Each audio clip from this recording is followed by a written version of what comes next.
Welcome to our board meeting tonight. Our Rancho Public Schools Board of Education meeting for Monday, October 28th is now called to order. If all would please arise for the Pledge of Allegiance. Gary Tripp will lead us. Oh, I will lead us. I pledge allegiance to the flag of the United States of America and to the republic for which it stands, one nation, under God, indivisible, with liberty and justice for all. That's fine. No. Okay, we'd like to welcome everyone out to our meeting tonight. As it's always fun when we have a nice full board room, so welcome to everyone who's here. We do have a couple of special guests who are here with us as well. We have County Commissioner David Heil, who's here. Thanks for being here. We have the Rio Rancho Mayor Greg Hull is here with us. City Councilor Bob Tyler is also here with us. We have a couple, it's kind of fun. We have a couple past school board presidents, Ramon Montano and Catherine Cullen, who are here with us tonight. So thanks for being here. And also we have Billy Helin. Oh, I told her I was going to say her last name right. I was trying so hard. But she's the president of the Rio Rancho School Employees Union. So we want to welcome all of them for being here. Okay, so with that, we'll go ahead and start our meeting tonight with introductory comments by our Superintendent of Schools, Dr. Bisu Cleveland. Good evening, everyone. No, Dr. Cleveland, hold on, because I totally forgot to ascertain a quorum. Can you please take a roll call for us? President Galbraith? Present. Vice President Morgan? Present.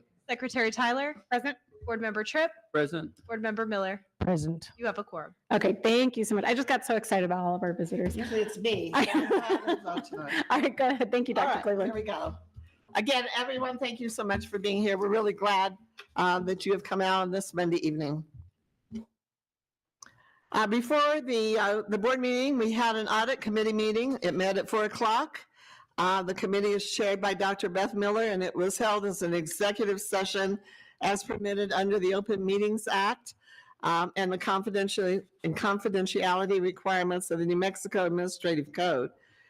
We will be having a presentation from our auditor at the next regular board meeting. So you will have an opportunity to hear the findings, and we look forward to having the audit reported out. And then we also had a finance committee meeting at 4:30 prior to the regular board meeting, and this committee is chaired by Jessica Tyler. The only agenda item at the meeting was an update by our Chief of Operations, Mike Baker, on the district's general obligation bonds. And we're excited about some possibilities there because we have so many needs in our district. We have a report this evening from the Schumann Foundation. It's a donation. The Rio Rancho Board of Education will be asked to consider the acceptance of a $10,000 donation from the Schumann Foundation for the Level All program. Sherry Carver, Executive Director of Student Services, will explain this program and will discuss how it will benefit our students. The Schumann Foundation has provided donations to the district for many years. Mr. Schumann was an interesting gentleman, and they may share more information. He was a counselor for many years in Brooklyn, New York. And when he retired, he came to Rio Rancho and was a really powerful voice for Rio Rancho Kiwanis Club. And so we appreciate that ongoing support of our schools. Also, Tana Burgos, who I think is on that foundation board, and began this conversation many years ago with the district, is here as well. So Tana, welcome. What we have had in the past is a program called Naviance that helps guide our students, helps counsel our students on where they might go following high school, and helps them plan how to get there. This report tonight is a new program, greatly improved, greatly enhanced, called Level All. And their mission statement is to provide every high school and post-secondary student with a personalized, in-depth support and guidance needed to realize their lifelong dreams. Naviance served us well for many years, and really grateful to have had it, Well, this is a really nice upgrade and really will meet the needs of our students at a much higher level than in the past. So we're looking forward to that donation this evening. We also have a donation from the Freemasonry Masonic Lodge, number 76. And Janice Chenault, who is our elementary school improvement officer, will share some information regarding this generous donation to some of our elementary students for the purpose of improving their achievement in the area of reading. This donation is the courtesy of the Masonic Lodge number 76 here in Rio Rancho, and it is a direct donation of computer tablets to some eligible students in our elementary schools. I want to acknowledge Richard Cullen, who has been our contact for the coordination of this donation, and other members who are here from the lodge this evening. The board does not officially accept items when they go directly to students rather than becoming district property, but we still wanted to acknowledge it and express our appreciation and let the board know of this very generous donation. And again, we thank the Masonic Lodge in Rio Rancho for their ongoing support of families. They've been very generous to us over many years, and we are really grateful for those donations. And then, as we had shared with you, we will just do an update on the pre-K committee. We said we would come about halfway through the process and share with you how that's going and what's been happening on that committee. And so I want to kind of go back a little bit about the why and the challenge. What we are looking at is how we can maintain the number of students we currently have at Shining Stars if we are forced to go to a full day. And the state has been moving toward full day for the last several years. And if we are forced to go full day, we will have to cut the number of children served in half unless we come up with some other options. We did survey our parents who had children in that age bracket, and it was very interesting. We had a really good turnout in the survey, and what we did find is the majority of our parents and families did want full day service. We are not serving all the students who want or need those services here in Rio Rancho, and according to the Legislative Finance Committee and the Secretary of the Early Childhood and Care Department, we have one of the lowest percentages of students served. And what that means is students who need that support early on are not getting it, and then go to kindergarten and they're considerably behind. Our teachers, as we visited across the district, have shared that they can easily identify students who have had the opportunity to attend Shining Stars preschool versus those who have not had that opportunity. The other concern as we've looked at this is we've been very proud of our peer model program, because we think young children learn from each other just as much as they learn from adults. And without additional space, we are really much in jeopardy of losing the peer models. So the committee activities has met 3 times this school year, and it is co-chaired by Janice Chenault and Jerry Reeder. And tonight we'll give you an update on the progress of the committee, including a visit to Sierra Vista Elementary School. We will have the quarterly human resources report. This report will be presented by Mike Chavez, our Executive Director of Human Resources, and it will include the following: the Human Resources Department's organizational structure, the breakdown of district personnel by functional categories, our hiring data for this school year, and where we are in terms of vacancies. New Mexico has made a lot of progress in terms of vacancies in teaching and other related positions, but we are still not full.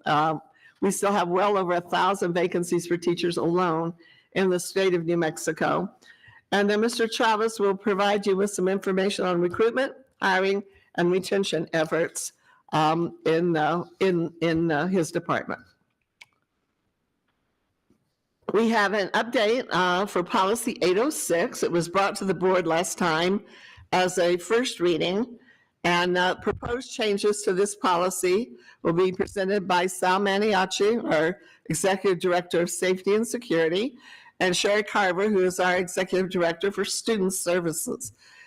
These recommended policy changes have also been reviewed by our legal department, by Lauren and David. And all the changes do adhere to the New Mexico state laws and regulations. I would want to certainly emphasize there's an exemption for law enforcement animals as well as legitimate service animals. And since this is the second reading this evening, then the board will be asked to consider and act on the proposed changes.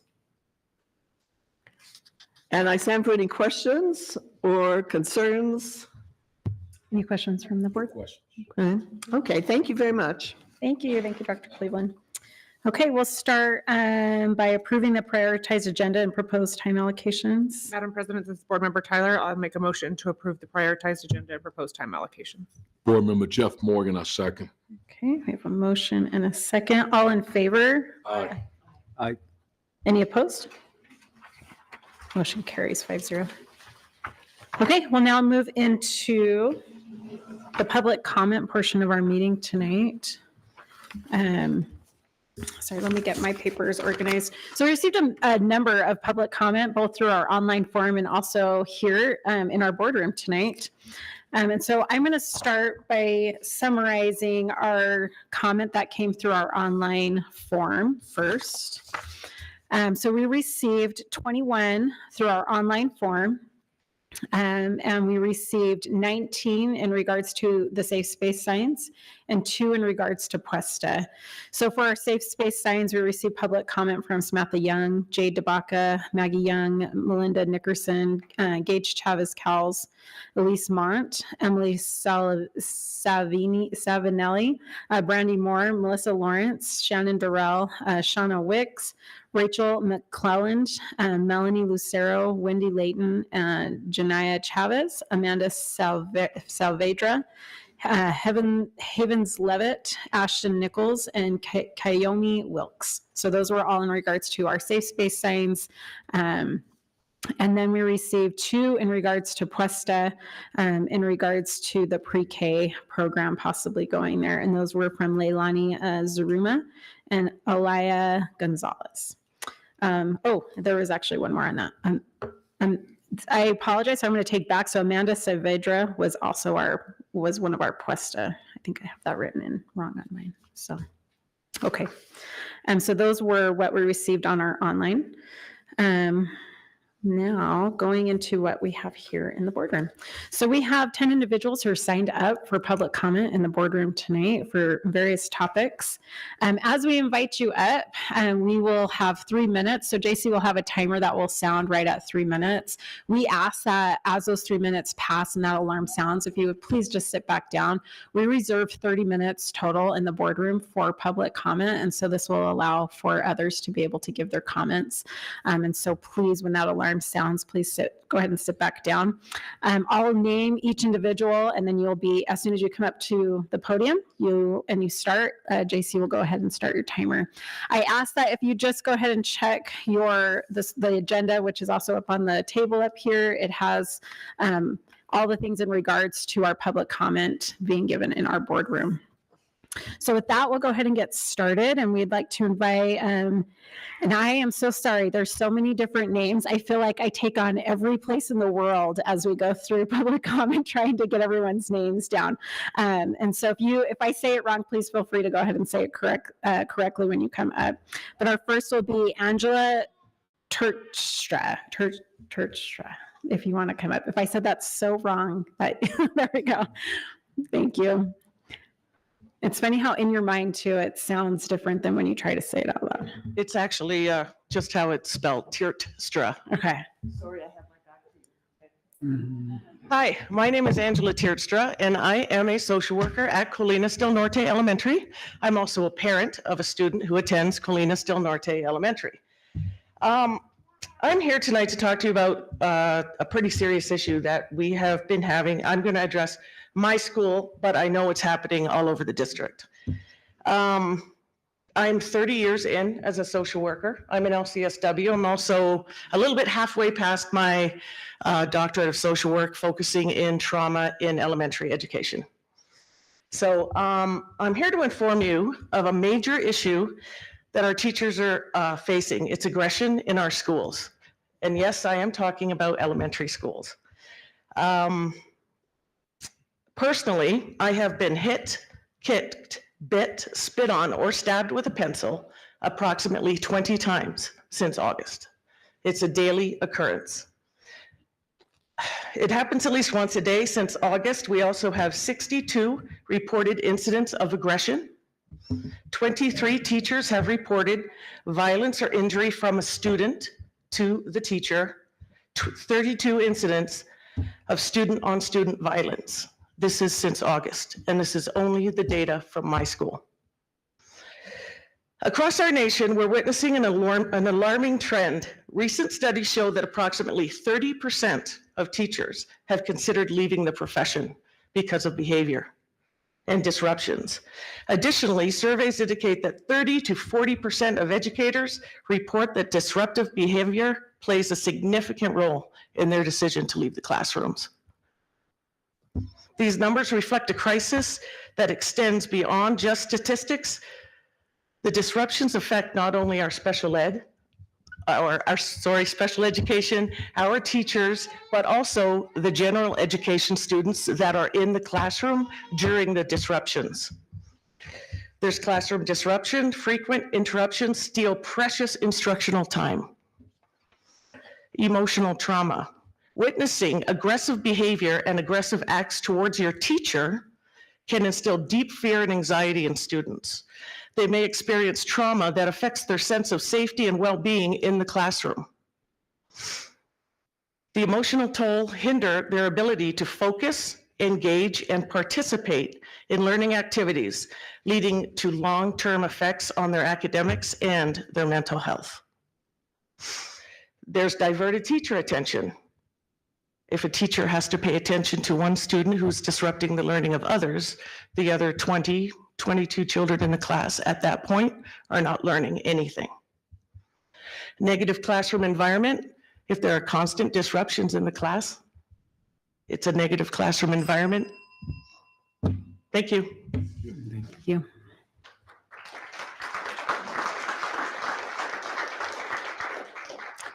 Next is Billy Heelan.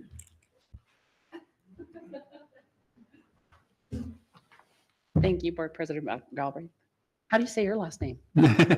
Galbraith. Galbraith. Okay, thank you. Board President Galbraith, board members, and Dr. Cleveland, I'm Billy Heelan. I normally present to you as the president of Rio Rancho School Employees Union.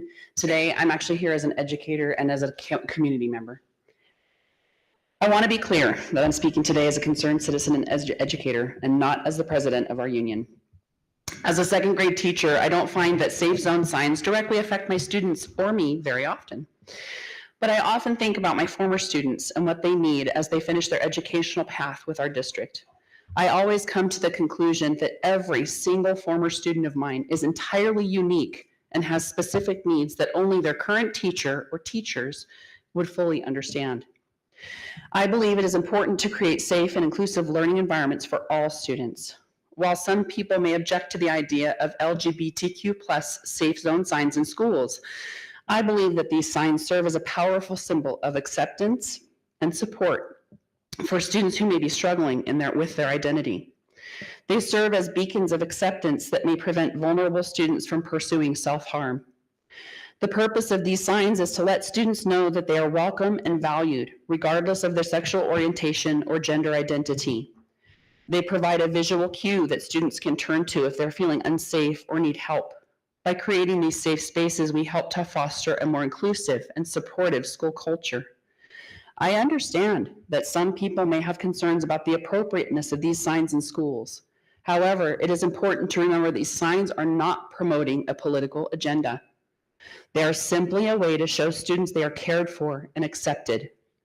I urge the school district to allow educators using their district-approved and training and professional judgment to choose between a generic school logo or a rainbow flag design for LGBTQ+ safe zone signs based on the specific needs of their student population. This will ensure that safe zone signs are appropriate and welcoming for all students. By working together, we can create schools that are truly safe and inclusive for all students. Every student has unique needs, and I know our district is concerned enough to meet every student where they are. Thank you for listening. Thank you.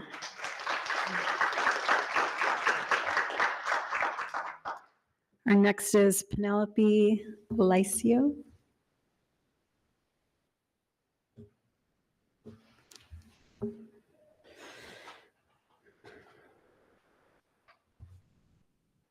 It's Alicio. Thank you. Good evening. First of all, I'd like to thank you in advance for hearing me out this evening. I'm going to try to do this without crying. I'm Penelope Alicio. I'm a kindergarten teacher at MLK here. This is my 26th year teaching. I've been in 2 states, 4 school districts. Teaching obviously is my passion. It's my heart. But this year, I have been verbally abused, physically abused, and emotionally, obviously I'm a wreck. I have students in my class that kick, punch, scratch, bite. I've had things thrown at me, chairs, tables. I have students have even called my EAs a fucking bitch because they were told they had to sit out. I have a class of 22 students. My students, 2 of these students are the ones that are having severe hard time controlling their emotions and become so unregulated that there's no bringing them back. I'm concerned for my other 20 kids in that class. They go home and they tell their parents that they've watched me get assaulted in class. They're concerned for me. I even had a student say that the other kids would protect me. They'll get them, they'll hold them down so they can't hurt me. I had to tell them, no, please don't do that. I'm here to protect you. I don't know what the answer is. I don't know how to fix this. My administrators, all of the support team at my school, they're amazing. They come as soon as they hear the call. I'm not one to call. I've never made a call until this year. Have I had to do a cub call, a lion call to get help with a student? I felt like I could handle it on my own. But this year, I can't. I don't understand what's happening with these students. And it's not only in my classroom, it's across my school. When we've gone to meetings, it's across the district. So in conclusion, I ask that you try your best to help us find a solution for this. And I appreciate you listening to me this evening. Thank you. Thank you.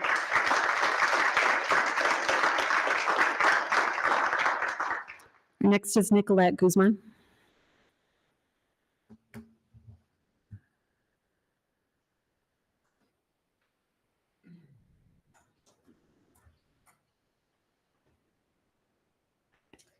Hello, my name is Nicolette Guzman. I am also a kindergarten teacher at MLK. I teach inclusion this year. I've taught kindergarten for 6 years and I've been with the district for 8.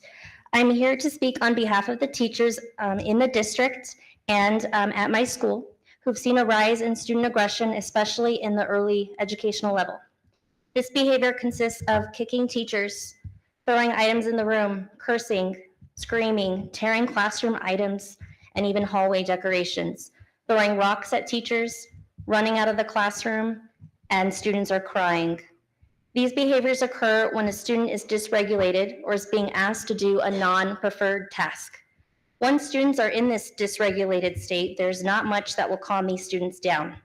In the past, students who demonstrated severe behavior were placed in an SE inclusion classroom due to the high amount of accommodations that are needed. Due to students' behaviors triggering other students, there's now a need for multiple classrooms to have at least one severe behavior. The district does an amazing job at supporting teachers, including administration. We teachers have utilized professional development training, such as zones of regulation, mindset, other strategies, including calm down corner, break cards. However, the behavior is so severe that these strategies are only so effective in the classroom with the amount of resources we have. With especially lack of staff members whose job is more than just responding to crisis calls. Overall, these behaviors require more intensive support. Furthermore, it is important for teachers to have educational assistants to be in the classroom, supporting students. Instead, the focus has now shifted for educational assistants to focus on student behavior rather than academics, so the classroom teacher can teach. Thank you for letting me speak with you all today about our teacher concerns and our school-wide district concerns, and I'm hoping as a district, We can further improve education as our community continues to evolve and we continue to see a need for student social emotional support. Thank you. Thank you.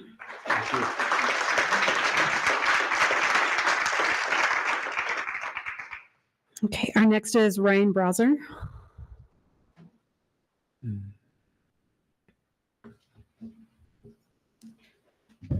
It's actually pronounced bro as in bro, sir as in yes, sir. No worries, it's not last name. Good evening, Dr. Cleveland, President Galbraith, and respected school board members. We are speaking on behalf of our students, staffs, families, and the entire Puesta del Sol community. Everything we share with you today is intended with the utmost respect. We genuinely want to be a part of a solution that is right for all students. We are excited to hear about the district exploring arts integration. We also wanted to let you know that we have many of these types of lessons and activities at Puesta. The following is a list of the amazing opportunities and experiences students have had or had at Puesta this year and the last. Native American Club, Science Night, Literacy Night, Math Night, Book Fairs, Reading Buddies, Staff Wellbeing Team, a choir which performed for a Senior Citizen Center and took part in District 6, orchestra, band, Good News Club, a PE that piloted the Fresh Fruits and Vegetables program, National Archery in the Schools program, Kids Heart Challenge, Crafty Eagles Art Club, Frisbee Disc Golf Club, Running Club, Spanish Club, Digital Defenders, Cooking Club, Bilingual Club, Cheerleading, After-School Tutoring, which consists of 7 separate groups, a social worker who has developed strong relationships with many students, and a general education social worker who broadens the social work reach, 2 speech and language professionals, an occupational therapist, a school psychiatrist, special education instructional leader, dietitian, and a nurse's assistant, all of whom have been working closely with and who have developed strong relationships and trust with some of our most vulnerable students, 2 counselors who do classroom lessons, help teachers with specific issues that may arise, and work in small groups and one-on-one with students. Many teachers trained on and implement culturally and linguistically responsive strategies, 1 reading interventionist and 1 math interventionist working closely with our students to lead them to academic success through targeted skill practice in small groups and progress monitoring. As of October 1st, 2024, they served 66 students. 2 ELD coordinators and a bilingual facilitator teacher that works endlessly to lead students to reading, speaking, and writing proficiency in both English and Spanish. Many educational assistants who work very hard and closely with their students and have built strong relationships school-wide. Literacy instructional coach, Puesta del Sol Elementary wrote a grant and only school is accepted for that grant. 2 counselors who do classroom lessons, help teachers with specific issues that may arise, and work in small groups and one-on-one with students. SAT, student support team who supports teachers in pinpointing student skill deficits and target appropriate interventions to practice and progress monitor. A front office staff and administration that knows and understands our students. Related arts teachers who have built relationships with students starting in kindergarten, and a cafeteria and custodial staff that have built rapport with students. What is unique to Puesta? The Isaiah's Backpack and Food Pantry, crucial to the entire Puesta community. Tech team, Eagle Eeks, that learn technology and create film daily announcements complete with student broadcasters and meteorologists. Thank you for your time. Thank you. Thank you.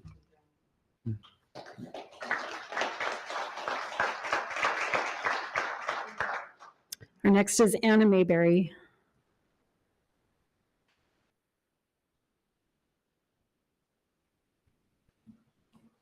Good evening, Dr. Cleveland, President Galbraith, and esteemed board members. I'm going to continue where Ryan left off. We piloted the Fresh Fruits and Vegetable Program. Our 5th grade traditions, a trip to the Rainbow Pool and the 5th grade tunnel. The last day of school wave, sending off our 5th graders. Our librarian facilitated the One School, One Book program in both English and Spanish. We're discussing training a grade level to be peer mediators for younger students. Our 5th grade and our ELD coordinators piloted Right to Succeed. We're the only elementary school to participate in the program. Puesta was the first elementary school to host the National Dance Institute program. Our STEAM lab originated at Puesta and is now district-wide. Science Club, 24 hours of science. The Science Club students assembled rockets and shot them off for the whole school to see. Puesta del Sol was the only elementary school represented with a team at the middle school robotics competition, and one of our teams placed 20th. A new and improved student council at Puesta, only elementary school to participate in Rio Rancho High School's big event. We completed a campus cleanup and ran a drive for homeless youth, and we won the Keep Rio Rancho Beautiful contest last spring. We have a monthly positive behavior and academic achievement assembly, attendance incentives and awards. Tennis lessons are provided by an EA for students with special needs. We play music before and after school on Mondays and Fridays. Last year, myself and my dog Ruby completed training and certified as registered therapy dogs. Ruby came every Friday to read with students, and we also came to the SAFE program on Wednesdays after school to work with those students. Grade levels do creative hands-on learning experiences that are extensions of the CKLA curriculum. For example, kindergarten hosted an English tea party after our Kings and Queens unit. Third grade hosted a tea party after the Alice in Wonderland unit. Fourth grade had students compete in a treasure hunt after their fantasy unit. The fourth grade gifted students wrote and acted out skits on major events of the American Revolution after their CKLA unit. And there are many other examples. Fifth grade had the paleontologist come as a guest speaker presenter. Thank you for your time. Thank you. Next is Cassandra Reed.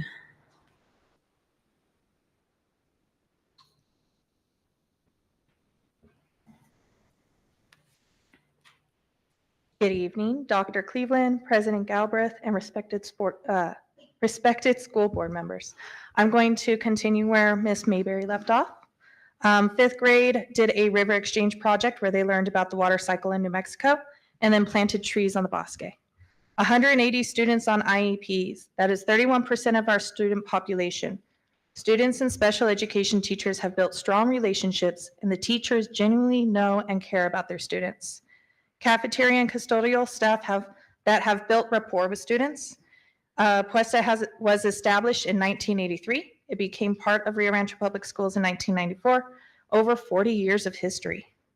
Generations of families have attended Puesta, and many upcoming generations are looking forward to attending the school of their family members. All of the above lead to improved student achievement, engagement, and overall well-being, leading students to becoming productive, successful citizens. The following are some other things we do to improve student academic achievement. Our NM Dash goal, which is focused on student improvement. The goal is for 100% of teachers to explicitly post, communicate, and utilize learning targets daily. Students will understand these goals and their progress toward the learning targets.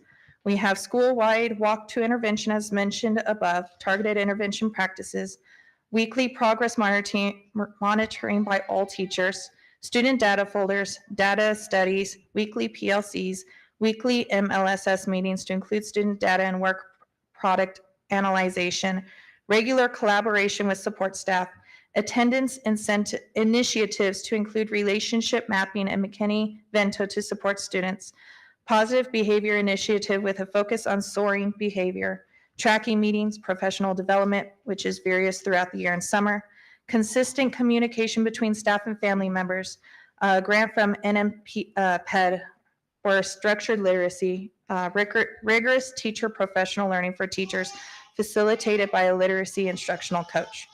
Last year, we experienced a nearly 7% increase in attendance. All grades 3rd through 5th who took the NWEA had increases in math and ELA, so there was improvement in all areas. Our test scores growth per NM Vista's 22-23 school year are comparable to all Rio Rancho elementary schools. We are committed to improving our students' scores and academic achievement. Everything we do is to lead every single student to success. Quite a bit of what we mentioned earlier helps give our students the tools and resources necessary to be successful. We are a very dedicated staff who cares about our students, and we are willing to do whatever we need to be successful in giving our students everything they need to be successful. If you'd like to know more about anything discussed above, we would be happy to talk with you and or answer your questions. We happily invite you to visit Puesta at any time to see our students and staff in action. Thank you. Thank you.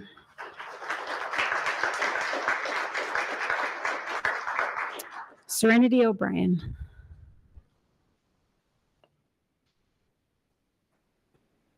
Good evening, Dr. Cleveland, President Galbraith, and board members. I'll be finishing up where Ms. Reed left off. We sincerely thank you for your time, for listening to our speeches, reading all of our emails, comments, concerns, and questions over the past 6 months. We feel very strongly about the importance of Cuesta and all that it has to offer. We are a well-established community rooted in culture, diversity, traditions, pride, multi-generational families, hardworking and humble people. Cuesta is a special place, and it's difficult to put it into words, but you can definitely feel it when you spend any amount of time on our campus. We don't always know how to stand up for ourselves, but when we heard the news of the possible repurposing of Cuesta, we knew we had to take action. We've done everything with professional, calm, and positive intentions. It would be absolutely devastating to our community to lose Cuesta. Our school is the heart and soul of this community. Please help us preserve and protect our beloved neighborhood school. Please allow us to keep Cuesta forever. Thank you. And just on a personal note, I worked in APS for several years before coming to Rio Rancho, and I was at a pre-K through 5 school, and it was really neat to have those pre-K kids on campus. They did come to the library, and so I was able to build those routines and procedures and relationships with them before they even started kindergarten. And so it's just, I would put in a plug anyway for having pre-K on the elementary campus. And then just something that I've thought about that I'm sure you all have too, if Cuesta were to be repurposed, I have a very large library collection, and I'm just wondering where all those books would go, and like what the logistics would be for that. So thank you, and thank you for your time. Thank you. Thank you.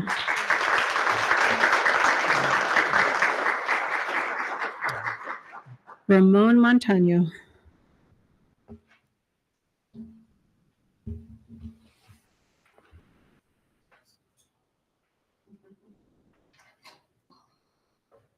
Good evening, Madam President Galbraith, Mr. Vice President, Madam Secretary, members of the board. Dr. Cleveland, thank you for allowing me to speak tonight. As a proud parent of a student of Joe Harris Elementary, I'm here because, and I'll let you know how it happened. I was in line waiting for my first grader to come out of school one day, and we had just completed a jogathon that raised close to $60 or a little over $60,000 that our kids raised for Joe Harris Elementary. And I was first in line because my daughter asked me to be first in line that day. And I could hear the talking behind me, and finally a grandparent turned around and goes, "Hey, you, why don't you guys pay for the tools that our teachers need in the classroom?" That's how I got involved. I didn't realize that our teachers were teaching from the back of the classroom, that $12,000 of the $60-some thousand that the PTO raised was going to go help fund for podiums so the teachers had the adequate equipment to be able to teach from front of the classroom. I'm not opposed to fundraising. My daughter was very proud. She got an award as well for that fundraiser for the fastest laps. Plus, she raised almost $700 from family members throughout the state of New Mexico. And I want to teach her the importance of giving back, not only from the community, but to see how many people are involved. And we have an outstanding PTO. But ultimately, I'm concerned because it's a fair balance, and I understand the balance. But I'm concerned when we're having a fundraise to offset some of the deficiencies, maybe in the classroom or the instructional tools that our teachers need to be able to teach our students. And I'm asking that the Board of Education look at a mechanism or a policy in place where we're not relying on fundraisers to offset those, because ultimately it's not sustainable. And my concern ultimately is sitting there where you guys are sitting now is the big picture. I know in our community, not every school can raise that type of money. And I'm wondering, if they don't raise that money, do those classrooms go without? Do those students, most importantly, go without? And I'm just trying to shine a light to this, that with a fair balance, I think there's a little bit of give, because I've heard both sides. You know, it's great community support. Businesses are enjoying committing the support. And then I hear the other side as well, of having to use those dollars instead of for after school programs or curriculum or the arts that we're struggling to fund because budgets are tight. I'm just asking that the board look at a fair balance and come up with some policy that we're not utilizing too much of the student fundraisers to offset deficiencies within the district. Thank you. Thank you.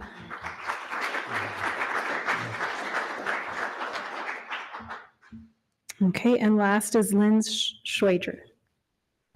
I tried. got the rest of the consonants right. It doesn't always happen. Yeah, my name is Lynn Schweiger. I'm a doctor of nursing practice and a psychiatric nurse practitioner. I have a private practice called Safe Space Psychiatry. I am here to comment on the Safe Zones policy, which I think those Safe Zones stickers are a very important part of a safe presence for LGBT students. I also work at UNM and I lecture on inclusivity in healthcare for the LGBT community. But my angle on this is actually a little more personal. I learned of this meeting and that this was a topic in the Rio Rancho Public Schools from a newsletter, an LGBTQ newsletter. And I learned about this topic, and one of the reasons this is so dear to me, and this is really not to be sensationalist, but to connect with you all. My sister-in-law killed herself in 2021. She identified as bisexual. And I'm not drawing a causal relationship between the sticker policy and her death. But what I do know in the work that I do is everyone's dealing with layers of trauma, layers of obstacle even. And, and for this person, she had a lot of invisible obstacles. And this was one that safety could have been presented to her. And we never know what's going to save someone. But this is something that truly has an influence on people. So the reason is in large part, youth, when they learn that they want of their identity, they are riddled with uncertainty. Like, am I going to be included? Am I going to be safe? Is my family going to kick me out? Is my church going to support me? All of these things are present. So this is a positive, visible symbol. A lot of times we don't get any symbols, and if we do, they're not positive. The opposite of a positive inclusive sign would be one that's shaming or excluding, right? And so I wanted to just share this idea from Brene Brown, who you may have read her books. She's a very famous researcher on shame. And she says that if you put shame in a petri dish and douse it with judgment, secrecy, and silence, it will grow exponentially. That's what taking these stickers away is doing, right? It's dousing the shame in the petri dish. The antidote, she says, to shame is empathy. And I think that's what the stickers are. That's a way that we can show empathy to LGBT students. Thank you. Thank you.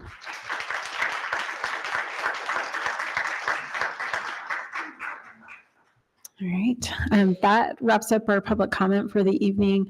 I'm grateful for public comment because it shows that we have a community who loves our students, who loves our teachers, and wants everyone to be successful. So I want to thank everyone for expressing those public comments. And so with that, which is great, is that we get to go into our reports tonight, which also gives us some really great insight into how our schools are supported by our community, and we're really grateful for that. So our first report tonight will be on the Schumann Foundation donation of $10,000 for the Level All program. Sherry Carver, Executive Director of Student Services, will present. I'm sure she might bring possibly some guests up with her, I'm not sure. So leave it to her. Good evening, President Galbraith, members of the board, and Dr. Cleveland. Yes, we're very honored tonight to have some of the Schumann board with us. And we're also very fortunate again tonight to have their contribution and their support. They've supported us for many, many years, and we're so fortunate that they continue to do so. So if I could ask, the president of the board is now Tana Burgos, who you all know. She will come up. And also we have Commissioner Dave Heil with us, and he serves as the Secretary Treasurer for the board. And then Mayor Greg Hull is here, and he serves as a board member. Is that everyone? Yes. Thank you again for coming tonight and supporting our college and career readiness program. They've supported it, as I said, for many years. I believe Tana started that years ago. We are switching to a different platform. We've had Naviance in our schools for a number of years. I couldn't remember, Tana may remember, but for quite a while. So we looked at a new program, and it's a platform that the PED is actually piloting in some of our New Mexico schools. And Rio Rancho is one of those schools. So we're very fortunate to be piloting that program. And it's very similar to Naviance. It provides college options, career options, planning for the future, looking into ACT planning, and those kind of things. So it's very similar, but it's just kind of a new look, something new and different for kids. And so we're excited about implementing that this year. We will use the funding to implement that program, do professional development, as well as other professional development for our staff and our community. So I'd like for someone to speak on the behalf of the Schumann Board. Well, thank you for having us here, President Galbraith, Dr. Cleveland, members of the board, and this brings back memories for sure. But we will keep this brief because I know you have a big agenda tonight, but we're just very excited to be able to offer you the $10,000 again. And I think it's awesome to be able to have a different program and something that the students can engage in it's newer, fresher. We constantly are having to do that, right, in education, just to give more in-depth information. So we gladly want to continue to support you all, and hopefully you have success with Level All. Do you want to share anything, Dave? Other than we do have a check for you. Yeah, that's what I want to share with you. I was just wondering who I hand this to. I think I'll be glad to take it. And I'll do that in just a minute, but it is a pleasure to continue to do this. Our mission as a Schumann Foundation is to help people through their education have a better life. That was Doug Schumann's and Marie Schumann's mission. And we're so happy that they were able to leave a sizable amount of money, that we're able to do that, not only to give this donation to the school for this program, but let's see, I think so far this year we've provided scholarships for somewhere in the area of 50 members of the community. They are not all just graduates from Rio Rancho Public Schools or Bernalillo Public Schools. Some are as old as 50 years old, that are just starting a new career or trying to change their direction in life. So it's a pleasure to be able to talk about this and provide this to the schools. And over how much funding over the last? How much total? Well, I can tell you in 10 years, we've invested over $1 million in the community in scholarships.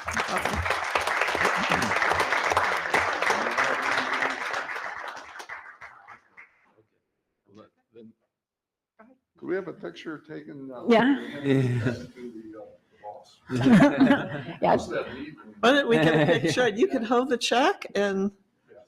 Do you want us all to just stand up, or do you want to? Let's go ahead and let them get their picture first. And yes, I would like to say a couple things.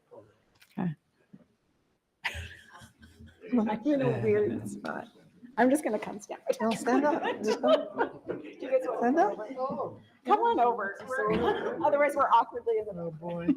Here we go. Hold on to Joe. There we go. That's a good picture. Now hold on, one more. And Mayor Hall, if you'll give that to J.C., she'll take it for you. Yeah, do you want to jump in? There we go.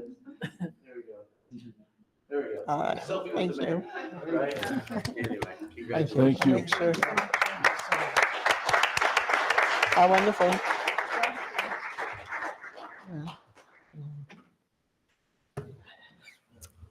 All right. Thank you so much for this generous donation. One of the things we know about students, that students who have plans and who have dreams and see a pathway for getting there have a much more successful high school experience than those who do not. And this program helps our students find that pathway, and more importantly, helps them figure out what they need to do to get there, and that their dreams are achievable. And so this is an incredible gift, and we are very appreciative. We've been appreciative of Naviance. As I said, this is a wonderful upgrade, and we know that our students, our counselors, our teachers will really benefit from it. Every little bit helps, and you know that. Every little bit helps. This year, the state of New Mexico, as it worked out its budget, got this school district $24 million. And we're not quite sure how that happened. We were not the only one, but we were hit harder than anyone else. But there were other districts like Hobbs and Las Cruces and Gatz and others. We were not alone in our misery, so to speak. And so, but in years like that, when we lose that much money, It is, every extra bit helps us a lot make that budget work for kids. So we are very appreciative, and but more importantly, we're appreciative of the long-term relationship and partnership that has produced so many good things for our kids in this district. So again, I just want to thank you for your generosity and assure you that it'll be put to good use. And if you ever want to come and see it in action, we would be thrilled for you to come and see it in action, because sometimes it's really nice to just see how things work. And we would welcome you anytime once we get this up and going. So again, thank you. Thank you so much. Thank you. Clap for them one more time.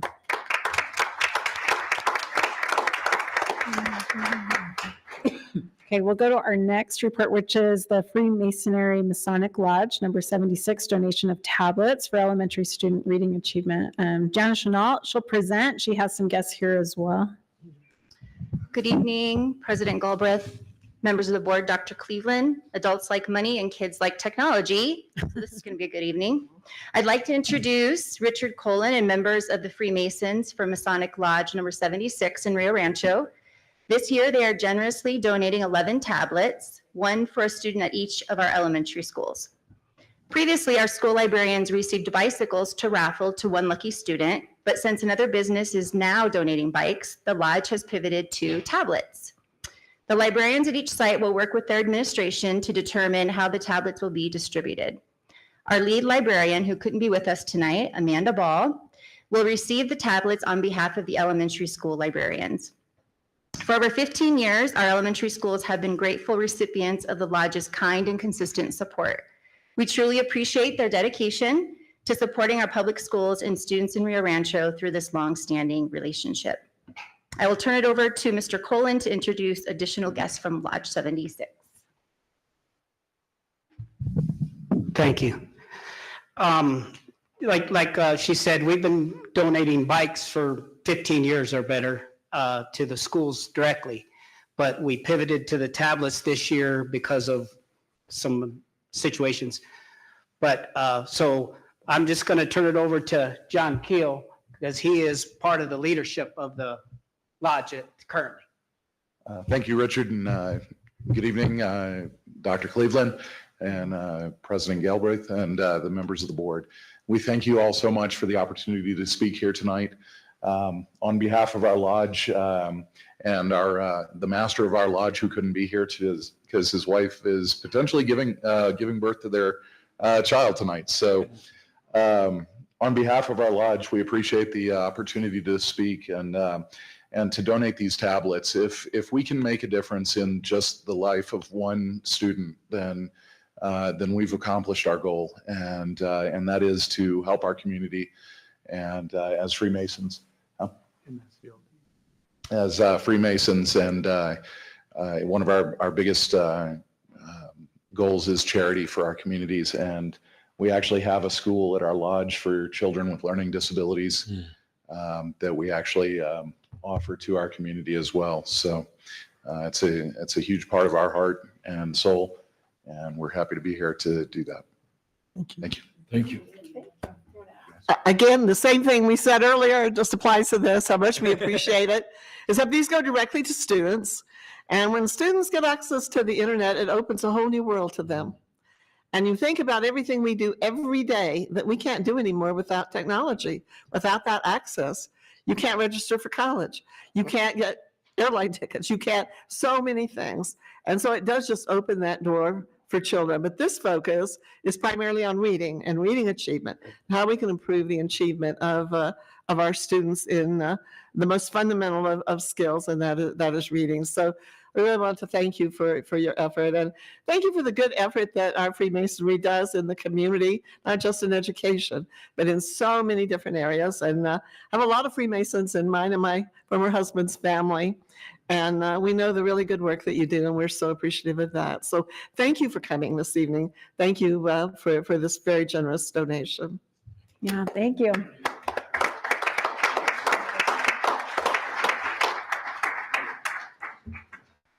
Thank you very much. We'd like to get a picture. Yeah. Let's turn around and get a picture, and everyone can have that. And thank you. There we go. Come on in. Come on in. Tighter, tighter. Down on your tiptoes.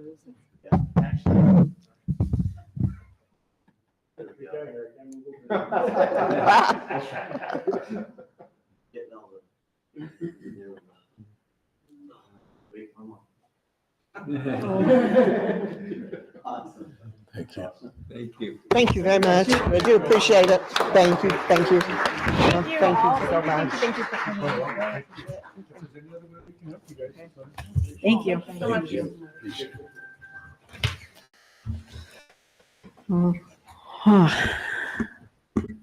With both of those reports, once again, like it just shows that we have such a wonderful community here in Rio Rancho and in the area. And I'm just so grateful for all those who are willing to think about our schools and help us with all those.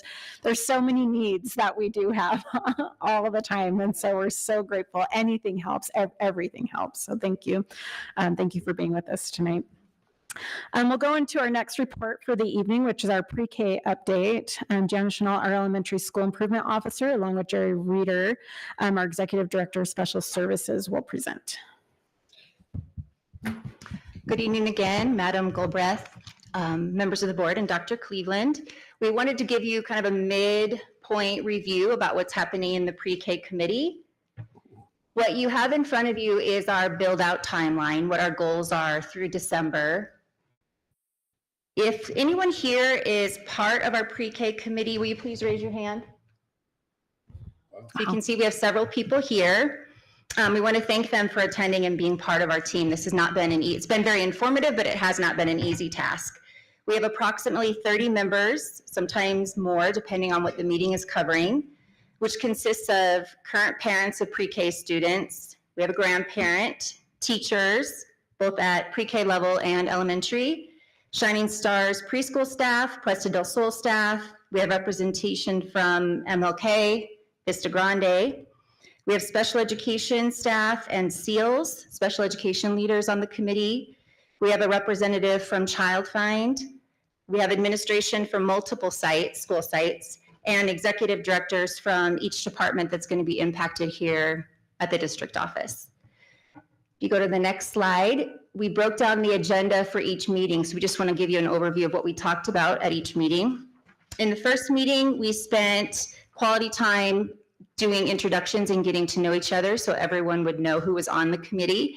Dr. Cleveland gave an overview of the need for pre-K in Rio Rancho and spoke to the committee. We went through our purpose and what our desired outcome and norms would be, and the previous pre-K work that we did starting in September of 2023. We learned at this meeting that going back and sharing information more deeply from what we did the first time we had a pre-K meeting or committee, which was focused on full expansion into full day. That's why we started the meeting in the first place, because that was our goal, because that's what we were told. We went back and gave them information about each of those meetings and the different options we had brought forth to cabinet. We talked about what happens at Shining Stars, which is a lot of information for families that haven't had an experience at Shining Stars. So what does it look like with 3- and 4-year-olds there? What the expectations are of the pre-K grant, which includes training, licensure, curriculum, standards. And that was pretty much the first meeting that we ended with at the very end, or I guess at the beginning, is why are you here? Why did you want to be part of this committee? In meeting 2, we had to do more work about what happens at Shining Stars. We ended up not finishing our agenda the first time because we spent a lot of time just kind of building our committee. So we got into depth about what happens at Shining Stars. Mr. Reeder went into more depth about the special education services and how a child qualifies and what that looks like at Shining Stars. And then we went into more of the pre-K grant review. After the second meeting, we did a survey, just a quick survey with the staff about where they, or with the group of where they stood just right now, meeting number 2. Do you see that we should have a center or should it be at school sites? And that was really the only question we asked. And Dr. Happy Miller took those very secretive Post-it notes, and you'll get to see the survey results from that. In between the second and third meeting, we had, go back. Thank you, Claudia. We had a visit at Shining Stars. And so we invited anybody from the committee who wanted to come to do a tour of Shining Stars so they could really lay their eyes on what the facility looks like, what the expectations are. And Principal Ramos and Assistant Principal Gallegos that are here took us around the campus and showed us all the different parts, 3Y versus 4Y, what the outside learning time needed to look like, where snacks were kept, and really took us all over the campus so people could see what happens.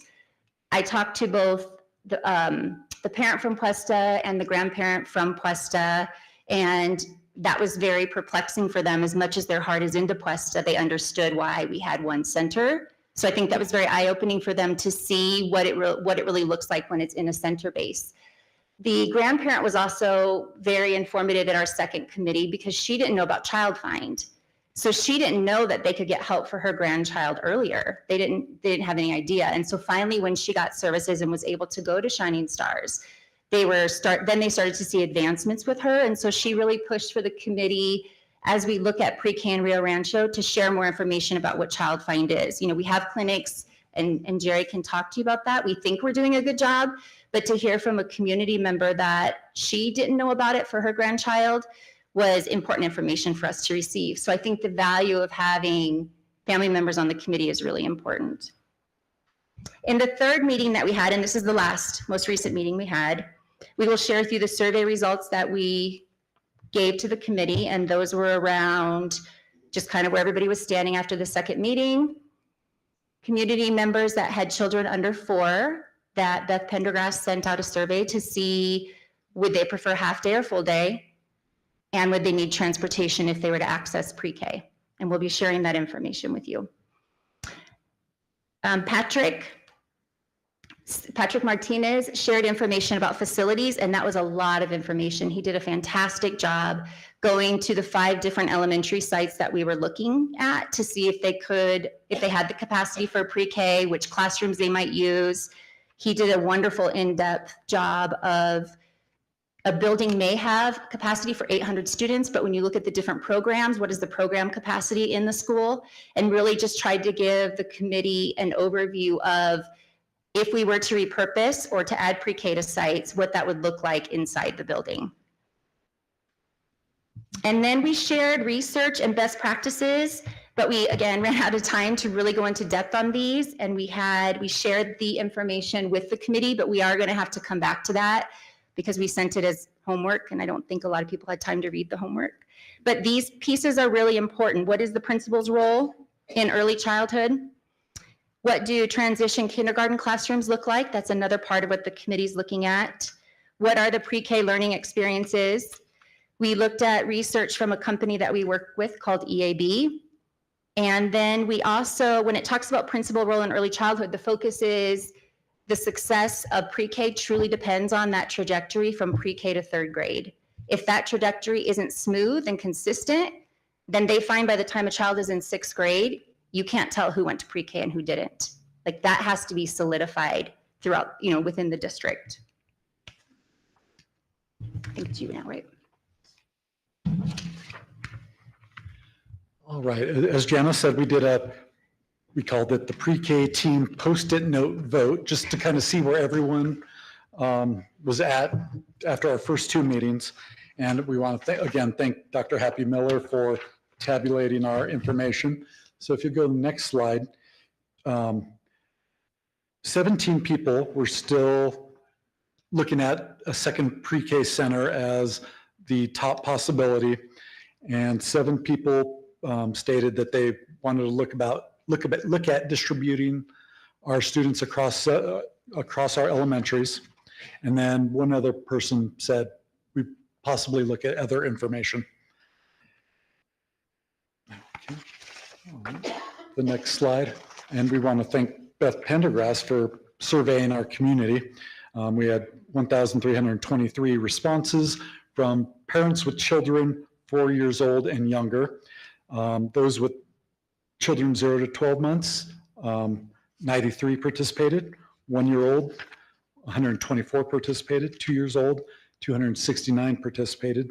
3-year-olds, 412 participated. And 4-year-olds, 398 participated. And they were asked 3 questions. The first one was whether they had a full day or half day preference. And the answers were full day, 51.2%, half day 26.2, and either option 22.6. The second question we asked them is if they needed transportation. 60.8 said they do not need transportation. 25.5 said they do need it, and 13.7 we're not sure at this point in time.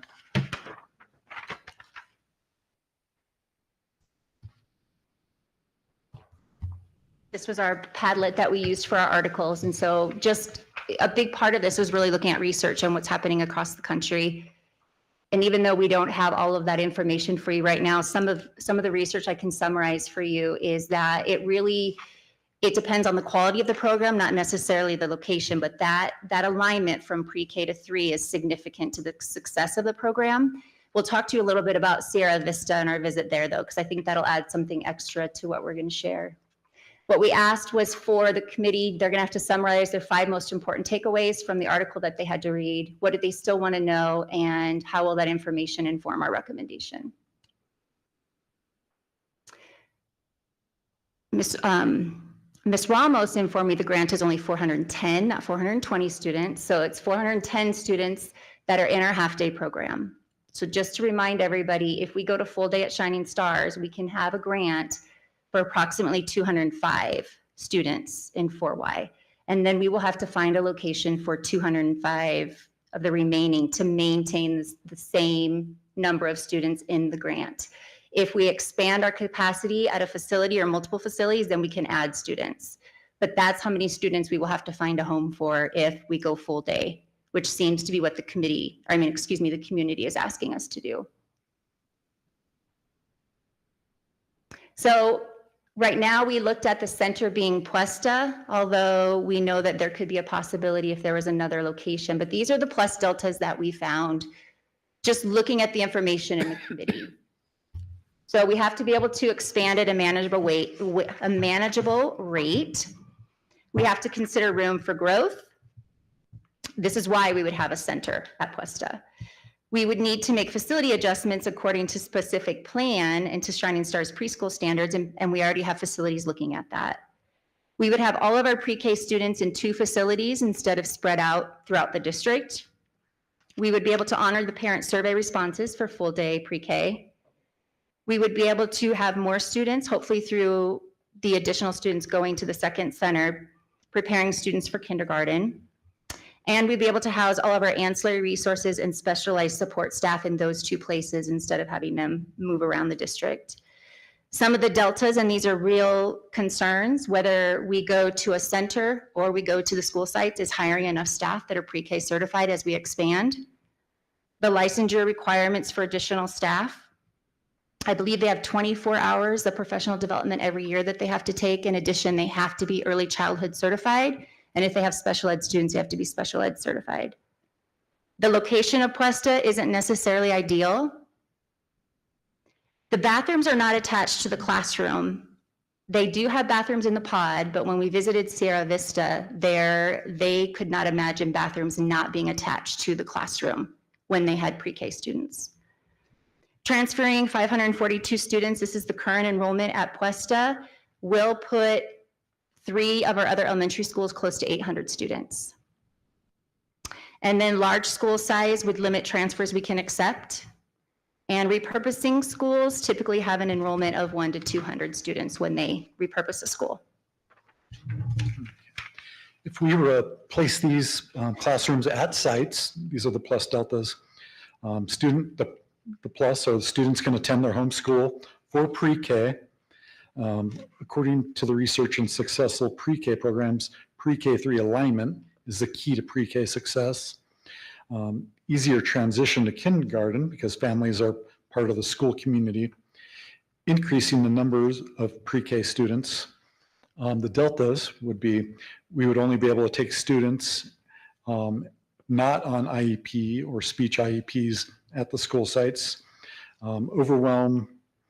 We would then overwhelm Shining Stars with students with IEPs and limit the student roll numbers and not really following the same inclusion model we have across the district. We'd be removing kindergarten students from kindergarten classrooms to place pre-K in those classrooms because they have a bathroom. And then adding pre-K to related arts rotations, cafeteria schedule, and pick up and drop off. We then took a group to Sierra Vista, and I think we had 13 or 17. It was an odd number. I do know that. I remember that. And we met with Delilah Lopez, is the principal there. And so she arranged for us to meet with 2 pre-K teachers. They have 3 at their school. They added this year late birthday 3Y students. So they have 3Y and 4Y in the program. So their 3Y students have to have a birthday by December, and they have a 3Y, 4Y classroom at their school. They do not have students that are on IEPs that require more than speech at any of the schools in APS that have the 3Y, 4Y program. All students that require extensive support are at a separate facility with a separate assistant principal. The school enrollment at Sierra Vista is 398, and that includes the pre-K.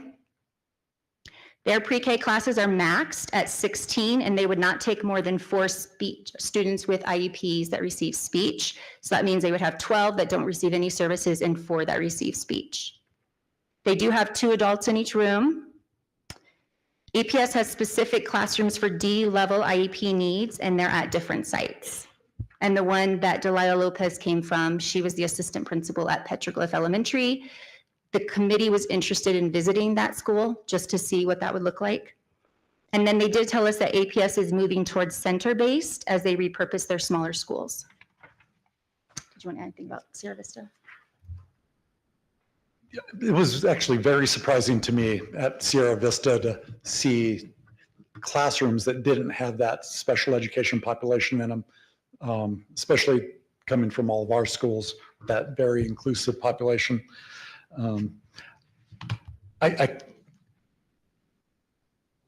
To even have something like that, I would almost have to see those classrooms in every single school in our district, which we know it's not possible just due to space. But to manage something, I don't know, as perfect as that for the classroom teachers and have very minimal needs in the classroom. Our classrooms here have at least 2 education assistants with the teacher to support all the needs in the classroom. Can I add one more thing? The other thing they told us is they have a director that oversees all of the pre-K in the district. So the principal doesn't do any of the work that ECECD requires. They do their PED required observations, but everything else is managed by a district representative, excuse me. And then they also have an instructional coach, I think 3 instructional coaches across the district that support all of their elementary pre-K programs. So that person is not on site. They typically meet with them once a week, maybe. We have our instructional coach on site at Shining Stars. So they have access to her every day. And they've actually asked for one for 3Y too, to support both levels of teachers because it's different. And then speeches. Also, just the facilities, the classrooms were nice. They had their own bathroom. The playground was not even a quarter as nice as the Shining Stars playground, which, you know, I think they had maybe 2 or 3 just different types of swing sets, playground equipment, and a shed with some other equipment in it, like bicycles and so forth. And then their ancillary service, they do most of their speech IEPs virtually. So the students don't even have, they'll have somebody come in and sit with the students and do their speech services. They don't have somebody face-to-face with their students that do get speech, which of course ours are on site. And just on that speech portion, we heard, was it 40% of APS does virtual speech because of the difficulty finding SLPs? Sure. So we're looking at our next steps. You know, we still have, is it 3 more meetings? 2, but probably 3. You know, 2 more meetings that are set, and we think we want to add a 3rd. So what we want to look at is if we had a second pre-K center, you know, we still have to look at all the options and at our next meeting, we have several executive directors and directors presenting to share with us the information about budget, resources, transportation, food services. My staff and I are going to do special education services. Patrick already kind of spoke a little bit about the facility pieces, accessibility, restrooms, cafe playgrounds, and boundaries. If we look at, so when they come, they're going to come and present on multiple options. What is it going to look like if we have 2 sites? What is it going to look like if we have 1 site and are at multiple schools? And then if we have any other ideas, we are going to look at that. And I'm not sure, we have one other idea, but I'm not sure where we are on that. So our next meeting, like he said, will be executive directors. So we'll hear how having it at multiple sites versus 1 site will impact their department and what that might look like. It'll be very interesting to see what the budget will be. Right now, Shining Stars basically runs flush with all of the funding that we get and the grant. It's about, with the budget that I put together, it's about 8 million, just the cost to run the school. That's not overhead costs. So if we opened a second center, we would need similar type of funding. But our pre-K funding would double, but of course we'd have the kids all day instead of half day. After the executive director information, it may be beneficial for the board for us to have another time to get together to share that information with you, because it'll give you more departments impact in this decision. When it said other idea, the other idea that came out at one of our committee meetings was to look at a possible pre-K2 site within our district, to be able to expand pre-K and have the 3, 4, 5 kids be the ones that transfer out to the other sites. If we were to do something like that, Dr. Miller let us know that our school evaluation would be based only on iStation. And right now it's based on, we have the new MESA assessment and iStation. So there would only be one data point that would determine how the state would evaluate the school. So that's one consideration to think about. And so right now we stand for questions and want to know if there's anything else you would like us to look into that we haven't shared with you at this point.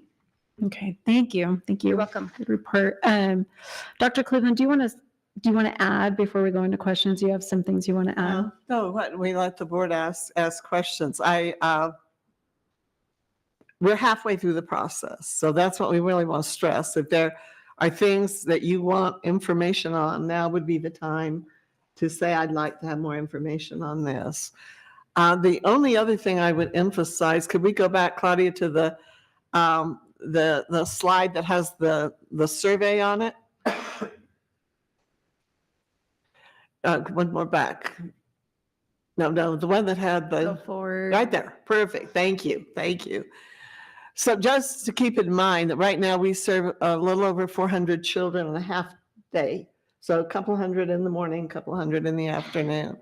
If the state forces us to go full day, we will go down to 210 students served. That will be all that we can serve.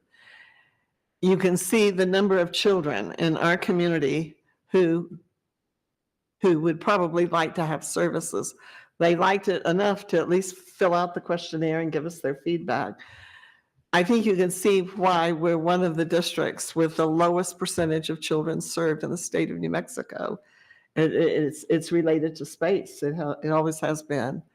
And we have tried over the years very hard to get a second pre-K. The state made a decision many years ago not to fund facilities for pre-K. And the thinking behind that, we think, was there were so many districts declining with empty buildings. They wanted them to use those buildings first. But we've never been in that category. We've never had empty buildings sitting around waiting to be used. And so that's made it harder for our district. There are districts across the state of New Mexico where 100% of the children are served in their school district that qualify. So it puts us behind the curve a little bit in terms of getting children ready for kindergarten, because a lot of our children aren't getting access to those programs where other districts are providing their children, all that wanted, access to those early childhood programs. And so there's one other thing they're looking at. We'll go into that at all today, but that's the transition kindergarten, which has been spurred from parent requests. And another piece of the puzzle, not the big one, not a dominant one, maybe a little piece, but transitional kindergarten. And that is a 2-year kindergarten for children that really in 1 year are not ready to move on. We have a lot of parents who ask for that.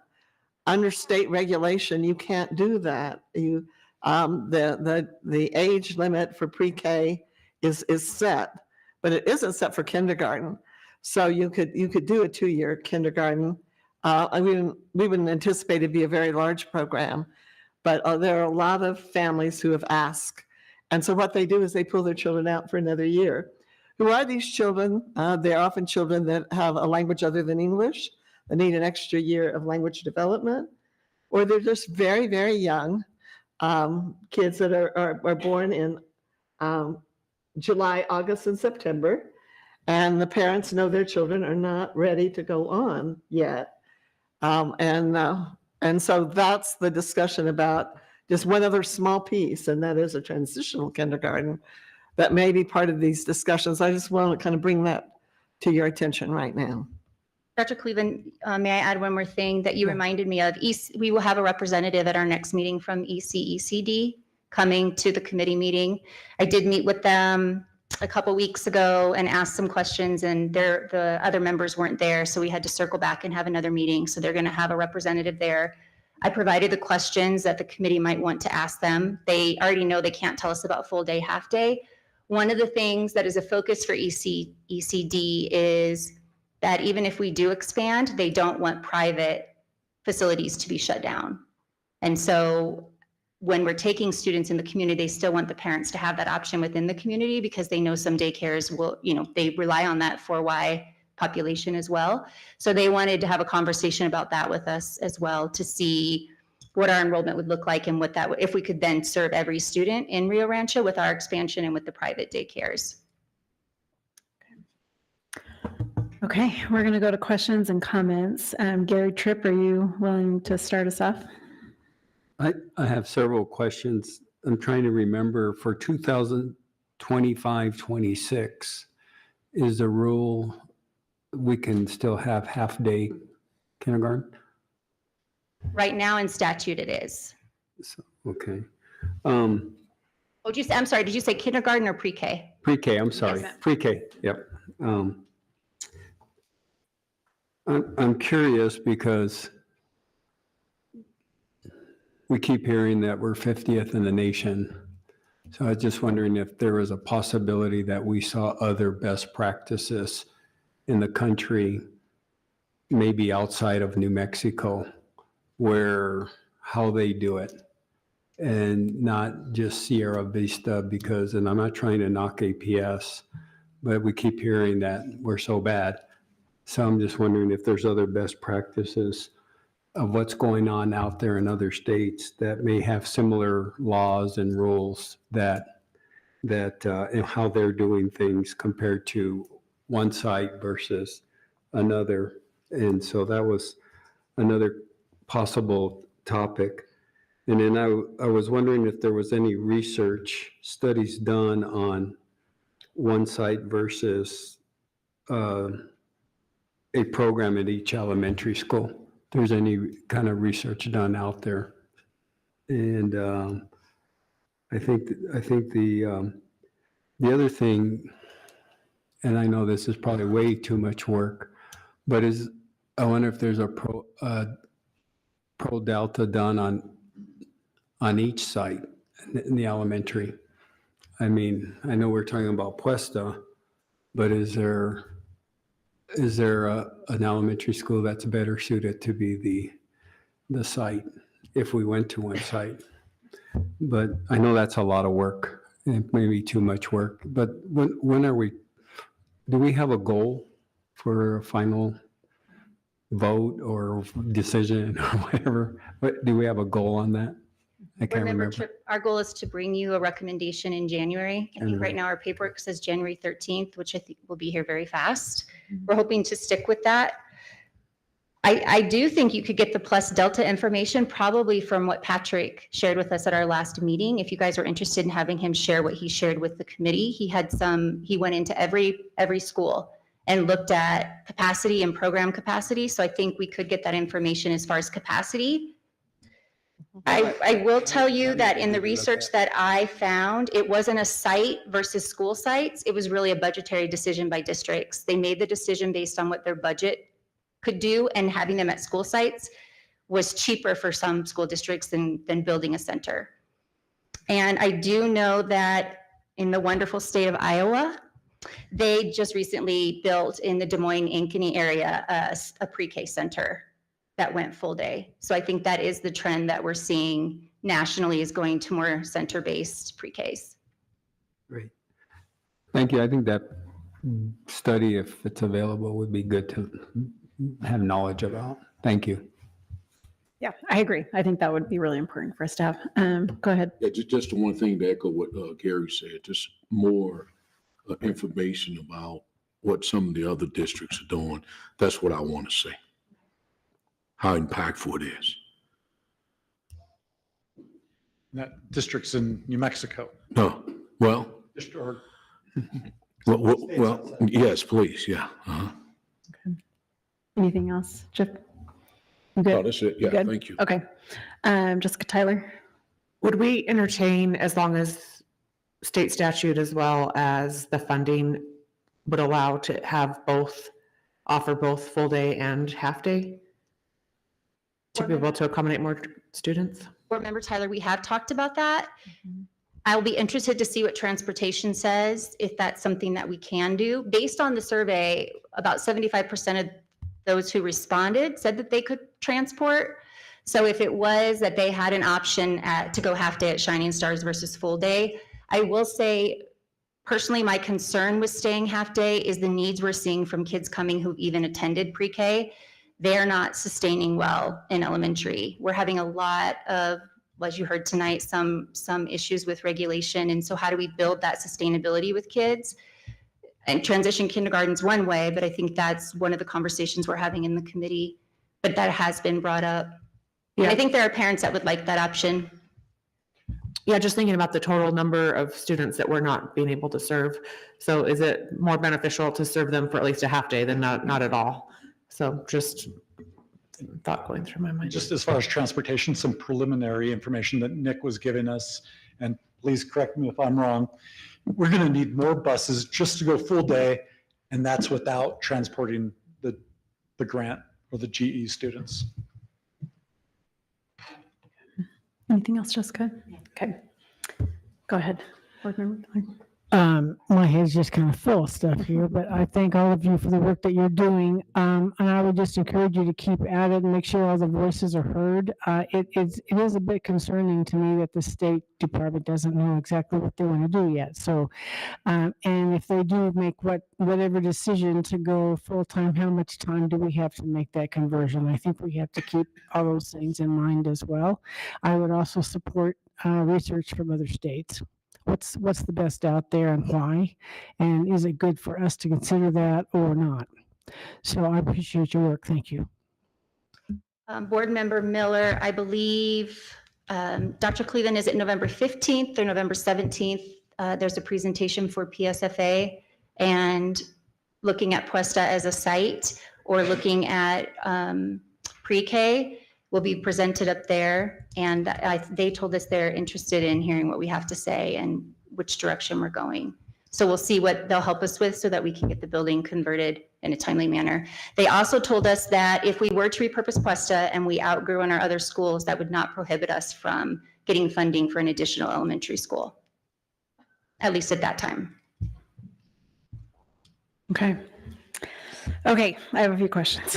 Okay, first, what would be, and I'm not saying a building, but what would be the most ideal location for our pre-K? If we could pick anywhere, where would we want it to be?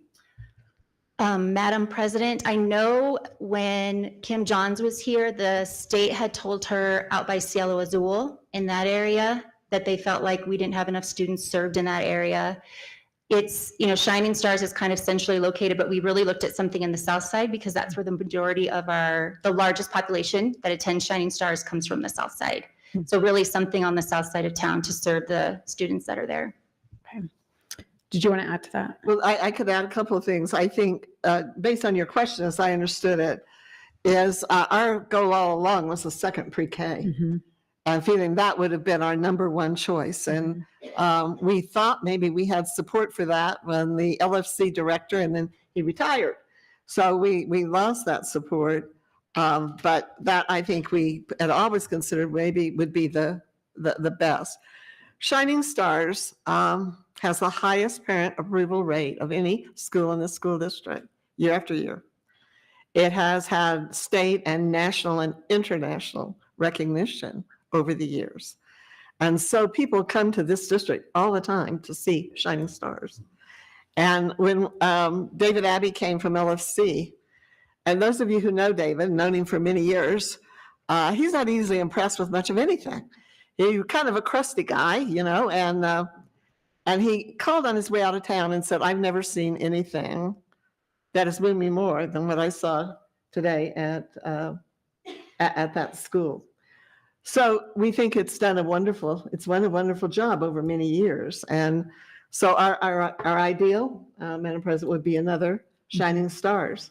And to build it is probably on the south side, but depending on land, you could carve in and bring the south side to Shining Stars. I mean, there are ways that you could do that.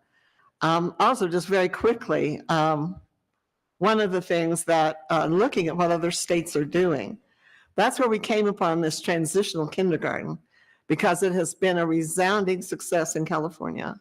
And so that's why we looked at it, was because of the incredible results it was producing, particularly for children who speak a language other than English. And as I said, very young children who are not mature to go on to the next grade level. So throw that in. No, that's good.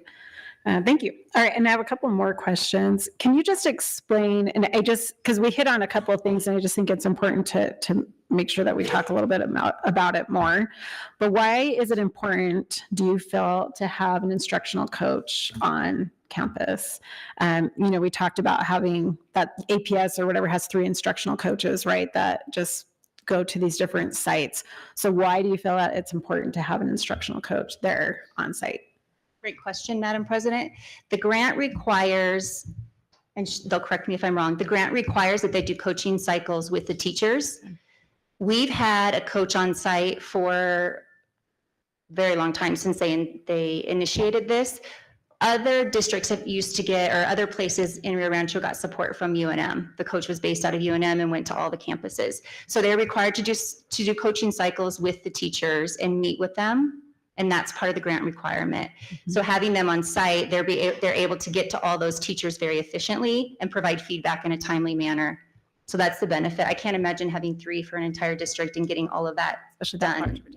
Yeah. Okay. So that's good. And then so just something I think we also need to clarify, is I know a lot of our parents are concerned as we talk about Puesta and the possibilities of, there's lots of concerns, but I want to just address one of them since it was brought up in the report, is that we say as we move these students, so we have about 550, right? That it's going to bring our populations up in our other schools to close to 800. So what are the capacities for those schools? I just think it's important that we understand what those capacities are, because I get a lot of letters about worrying about we're putting children into overcrowded schools. So I think we need to talk about what does that capacity look like at those schools? Madam President, I've learned from Patrick, there's 2 things. There's overall capacity and then program capacity. And so overall capacity is about 800 at each of those sites. Program capacity with the special programs that we have and the small groups, especially for special education, and some of the related arts classrooms taking classes, program capacity is typically smaller. And each of it's a little different for each school right now, but 800 is the max. Like if you had 20 some kids in every classroom, it would be 800 students. Okay. Also on that, we've grown from being about 16% students with disability population to a little over 20% now that are on IEP to serve their disability. So those programs have increased at all of our schools. Okay. Anything you want to add, Dr. Clem, to that question? I don't know if you want to add anything on that. Just to give us a reference point, what is just picking one school, I know you were there for a while. What was the enrollment of MLK when you were there, and what is the enrollment of MLK today? Dr. Cleveland, when I was there, it was 951. Too many. Yeah. And then I think now they're like about 540. And so they're not utilizing their portables. We used all the portables. They're not utilizing, all their classes are in the building now. So they have capacity there. There's one other thing that came up in the committee. I just want, it's a personal opinion. That's all it is. When we started this district, 2/3 to 3/4 of all of our kids in the Rio Rancho Public School District were in portables. And most of those portables were deplorable. And so we have spent the 30 years as a district trying to eliminate as many portables as we can. They are hot in the summer, they are cold in the winter, if you've ever had to work in one, and I have. But the biggest issue that drives portables today is they are as expensive as brick and mortar now. So there's no savings financially for them, and they last about half the time that a brick and mortar building lasts. So going back to more portables, to me, would be a huge step back for this district. And Patrick's very much in agreement with that, and indicated that at the meeting. But portables are, we don't want to go back there. Probably the biggest thing that drives portables today is that they are dangerous in terms of intruders. And we have spent lots of money making sure that all of our students go through, and families go through a controlled access. And go back to start putting in portables, all of that really just kind of fades away. So there's been some discussion, not a lot, but some of portables. And it's, in my opinion, a tremendous waste of taxpayer money. But more importantly, it really does put our students at risk. We'd love to get rid of every one we have. We still have some, and we're trying to get rid of them. For example, you heard a little bit about the upgrade at Rio Rancho High. One of the key objectives of that is to get rid of the portables at Rio Rancho High School. So that's a very far off piece, but bringing in a bunch of portables is not, in my opinion, a very wise move. Well, Dr. Cleveland, that speaks to the capacity of the school too. I believe, Patrick can tell me if I'm wrong, but I believe when they look at capacity of the school, they count the portables as One that we currently have, that we currently have on campus. Go ahead, Jessica Taylor. So I know the goal is to bring a recommendation to the board in January, but can you remind me, and I think this is something that's definitely been a concern from everybody at Puesta, is what would be the timeline moving forward for whatever decision is made? So whether we choose to repurpose Puesta, what school year would that happen? Would it occur all at once, or would it be a phased-in approach where we stop intaking kindergartners and allow the current classes to finish there? Can you talk a little bit about that? Because I think that there's a lot of still questions out there about what that could potentially look like, and what is the timeline? Would this be something that occurred in the 25-26 school year, or not till the year after that? Board Member Tyler, I really think it depends on what the grant says. If the grant says we have to go full day, I think we'd have to move on the following school year to be able to keep all those students in pre-K. I know we're going to start looking at boundaries and looking at redoing the boundaries. We have a lot of growth on the north side, and that's something that we paused while we were looking at recommendations from the committee, but that's something that we'll be moving into now. And Patrick and I were talking about that last week. We need to start looking at what those boundary moves would be like and where all of our students would end up going. But I think we'd be looking at next year. Otherwise, we'll be status quo at Shining Stars with halftime, and that won't meet what our community has wanted or what we think our students might need. The early childhood secretary has made it very clear to us that her intent is full day. The question is whether or not she can, when they begin to push, our state senator began to go back and look through the bills and found that they didn't quite have the authority to do what they were doing, so they backed off. But she said her intent is to make that change this legislative session. But I think that's going to be hotly contested in the New Mexico legislature. And I don't know anyone can predict which way that decision would go. But basically, it is a legislative decision, not a decision of the secretary. And Dr. Cleveland, we did receive data from ECECD. Out of all the students that are served in pre-K across the state, there's only about 560 that are half-day, and 410 of those are ours. So the majority of students across the state attend full day. One more question, well, maybe a couple more and some comments. But as far as our survey, do you feel like we really got a good representative sample? I was actually very surprised, and it's totally fine that we had so many who wanted the full day. I was just surprised. But do we feel like we really got a good representative sample? Was it mostly just the kids who are in our current pre-K programs that, we're really putting in? It was mostly for 3 and 4 year olds. So go ahead. If you count the survey, it's 810 Yeah. 3 and 4 year olds. Yeah. So Current. it's a pretty good sample. It is. I just were we just hitting that school? Are we looking at, I just wonder if there's just ways to look at maybe more of that population that's coming in versus the population that's currently there, which I think we got a good look at the population that's probably currently there, just to give us a better feel. So I don't know if there's a better way to survey that, if there's a way that we can do that, or if it's really needed and maybe we still had a large population when you look at surveys that were surveyed. So, but I'm just curious if there's a way to look at that a little bit differently. Madam President, I will tell you our waiting list at Shining Stars has shrunk significantly. And we do have people that left at the beginning of the year because they wanted full day, including staff members who are on the committee that pulled their students from Shining Stars to put them at private because they needed full day. Okay. So I don't know if that's the trend all across Rio Rancho, but that came up in our committee. Okay, so that's good to know. So as we move ahead, I think something that I just want to have as depending on whichever way this goes, right? But if we decide something with Puesta that's specifically that is the direction we're going to go, I want to see very clearly as to why that location out of all of our schools is the best location for this school. I want to see that very clearly, just because I don't think it's, and I'm really interested in Patrick's report, what you were talking about there, but I want to be able to see that pretty clearly that this is the best location if that is the decision that comes. A couple other things though, and this is just some concerns and maybe some pleas, especially since we have some individuals who are here. Obviously you guys are on that committee, is that I still think that we might be going into it with what we think should happen instead of really opening our minds, if that makes sense. And I think that's both from the district and both from Puesta. And as we go into it, because we have a lot of committee members right from that school, but as we go into it, my hope and my plea to everyone is to make sure that we're opening our minds to the whole and what this is going to look for the future of our district.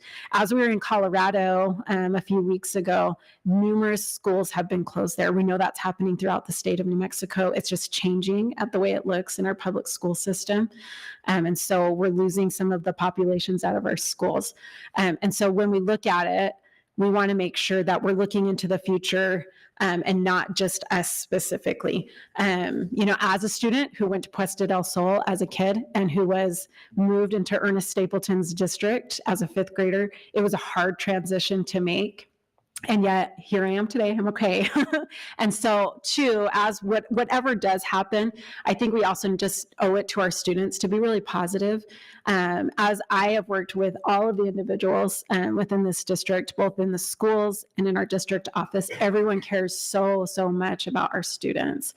And no one's up there laughing, thinking like, oh, this will be such a funny thing to play on them to close the school. And that's definitely not the case with this. And so once again, my plea is just for everyone to think of it in that way and to remember the students and that they feed off of whatever we're putting out there and that whatever happens, our students we've got their back. We're going to make sure that they're safe. We're going to make sure that we're putting them in good places, whatever does happen. But please, to everyone, just go into it. Please thinking about the future of our district as a whole. And so that's all I have. Does anyone else have any other questions or comments to make on this? Okay, Dr. Cleveland, anything? Just a couple last thoughts really quickly. Apart from the academic piece, and I think we have good data to show you the gains made by children at pre-K, pretty impressive data.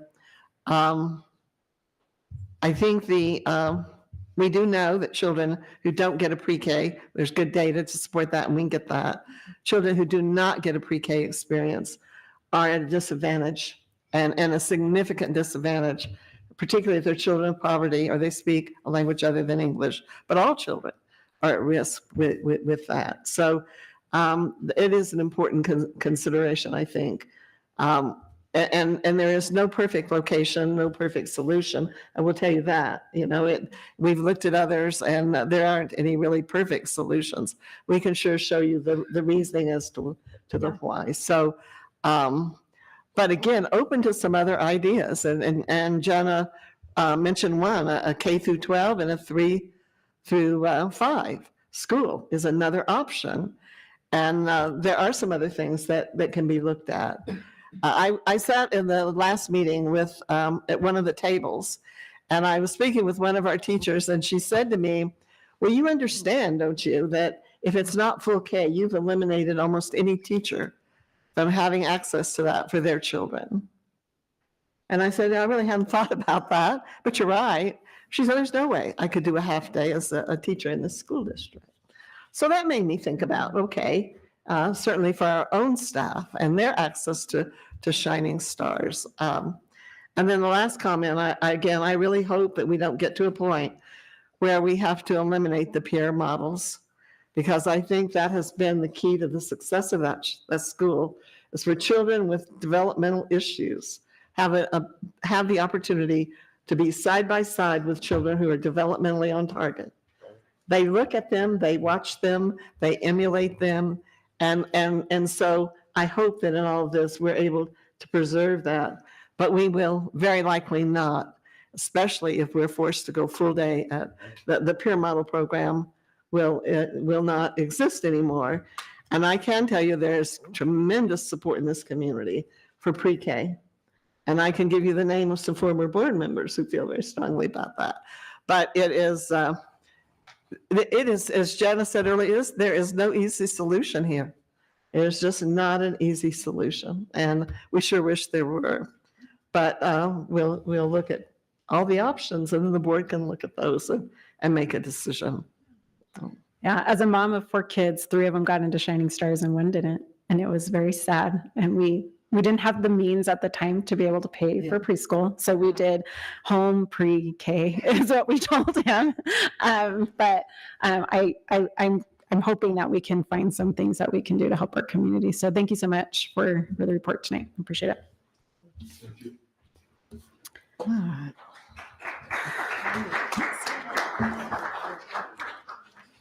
Okay, our next report is our Human Resources report, and Mike Chavez, our Executive Director of Human Resources, will present.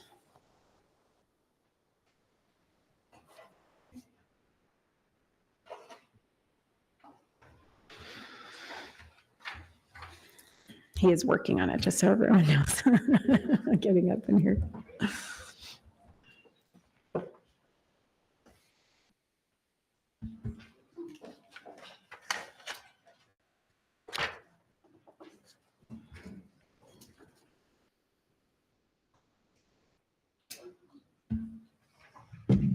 All right. Good evening, Madam President, Dr. Cleveland, members of the board.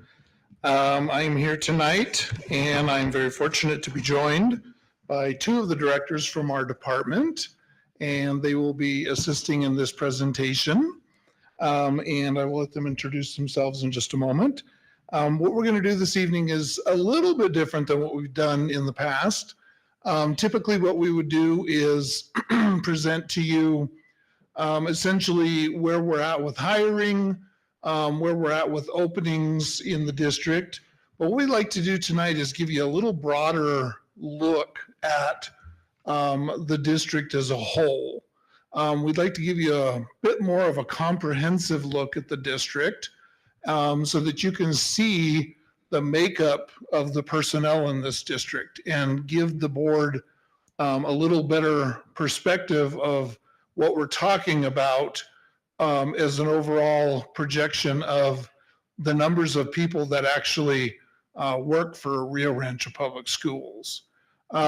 So without any further ado, I'm going to turn this over to Peggy Johnston, our Director of Operations, and she's going to give you a little bit of an overview of the department itself and some of the things that they work on a daily basis. Thank you, Mike. Good evening, Madam President, Dr. Cleveland, members of the board. Thank you so much for allowing us to be here tonight. I do want to start by saying, as Mike said, we're going to talk a little bit more about an overview.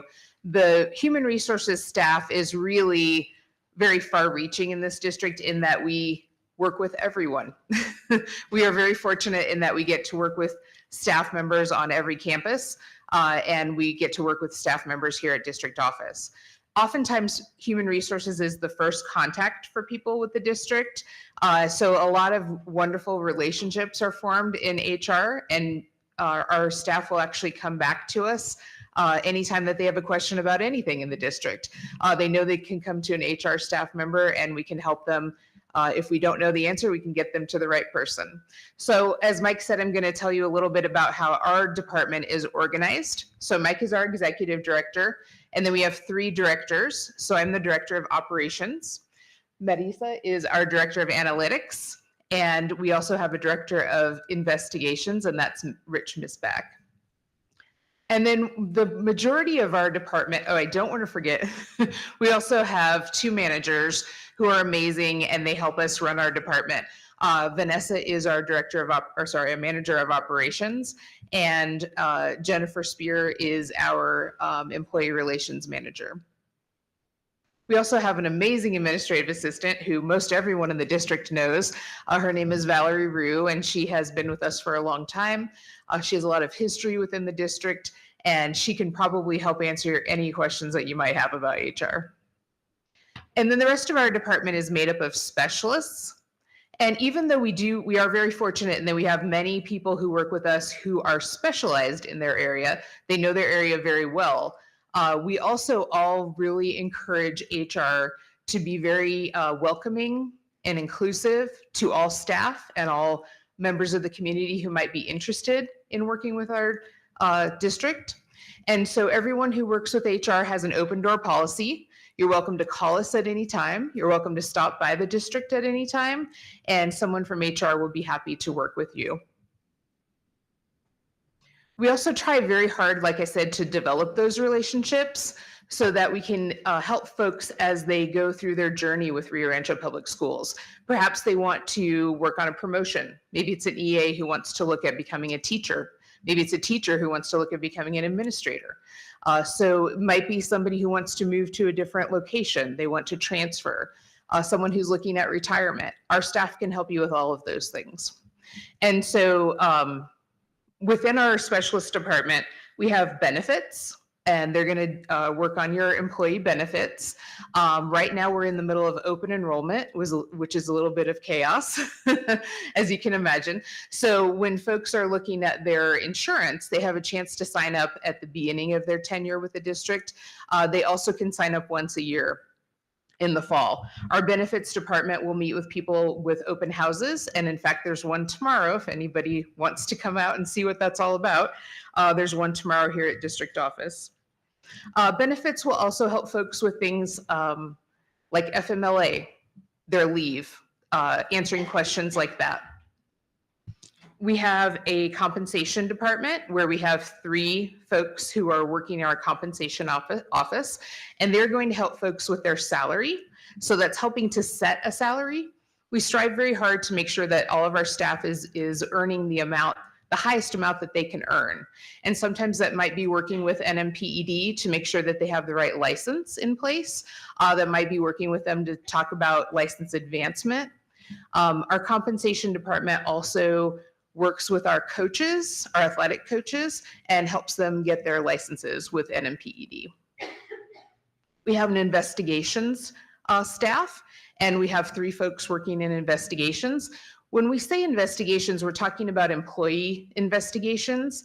Now, this doesn't necessarily mean discipline. It could also be that it is something along the line of helping someone with support in their employment.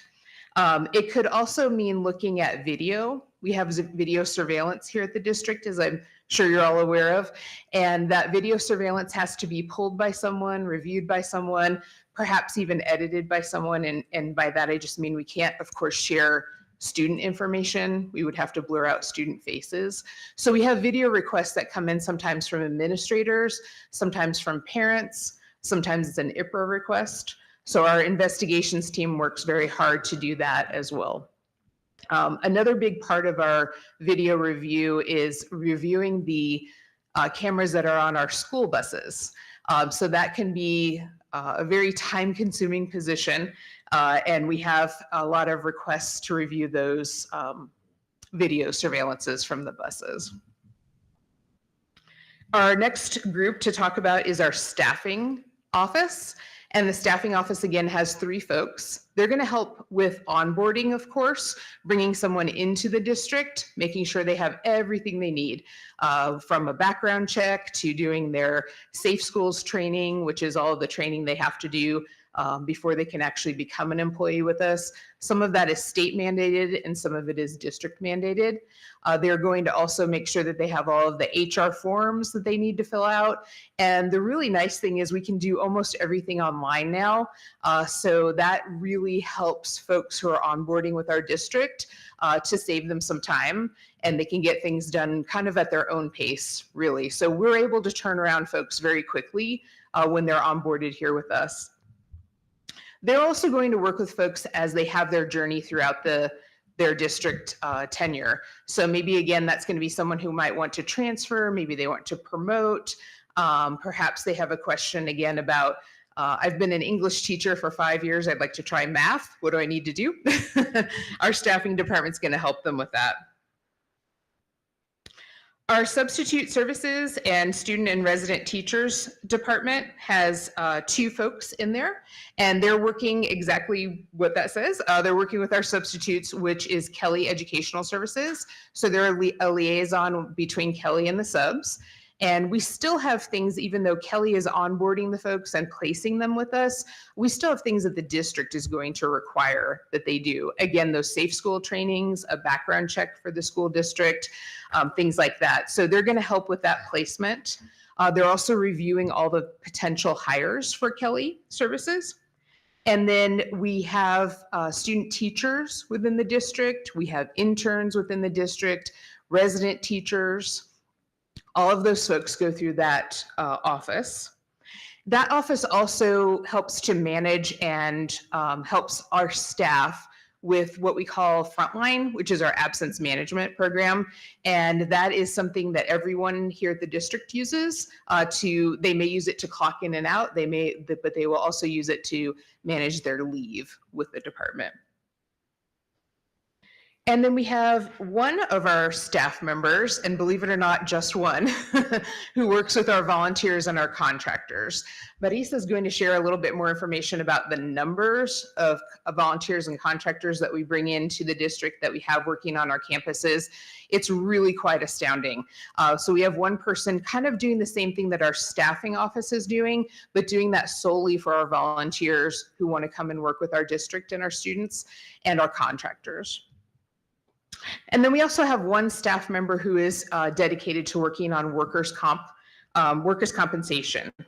Workers' compensation has grown exponentially over the years, and we really have found that there's been such a need to have one person track workers' compensation. So that's not only helping our nurses and our administrators at the sites, when their staff might be injured, getting those accident reports to us, and then being a liaison again with our insurance company, any attorneys we might be working with. We're also looking at how can we support those employees who are on workers' compensation. Maybe they don't know what the next step is. Maybe they just need someone who can kind of reach out from the district and help them out. So that's the makeup of our department. I think it's really important that as we look at being welcoming and helpful to all of our staff here, we're also looking at how can we retain our staff? Because that's a really big question. We're doing huge efforts. Our administration is doing huge efforts to bring on these folks, bring them in, train them, get them working in our school system. and we want to make sure that we're helping to retain them.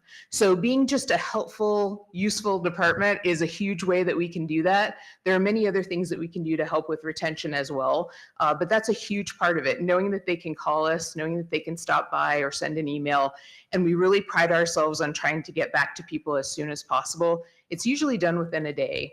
So we try to make sure that we have that turnaround time. That's very important for our department. And everyone in our HR department really prides themselves on those personal relationships that they do grow and maintain with our staff members. Peggy, could you make just one quick comment about Sure. the mentors? Absolutely. That also help with retention. Yeah, that's a great thing. So we have a mentor program, and it's for our beginning teachers.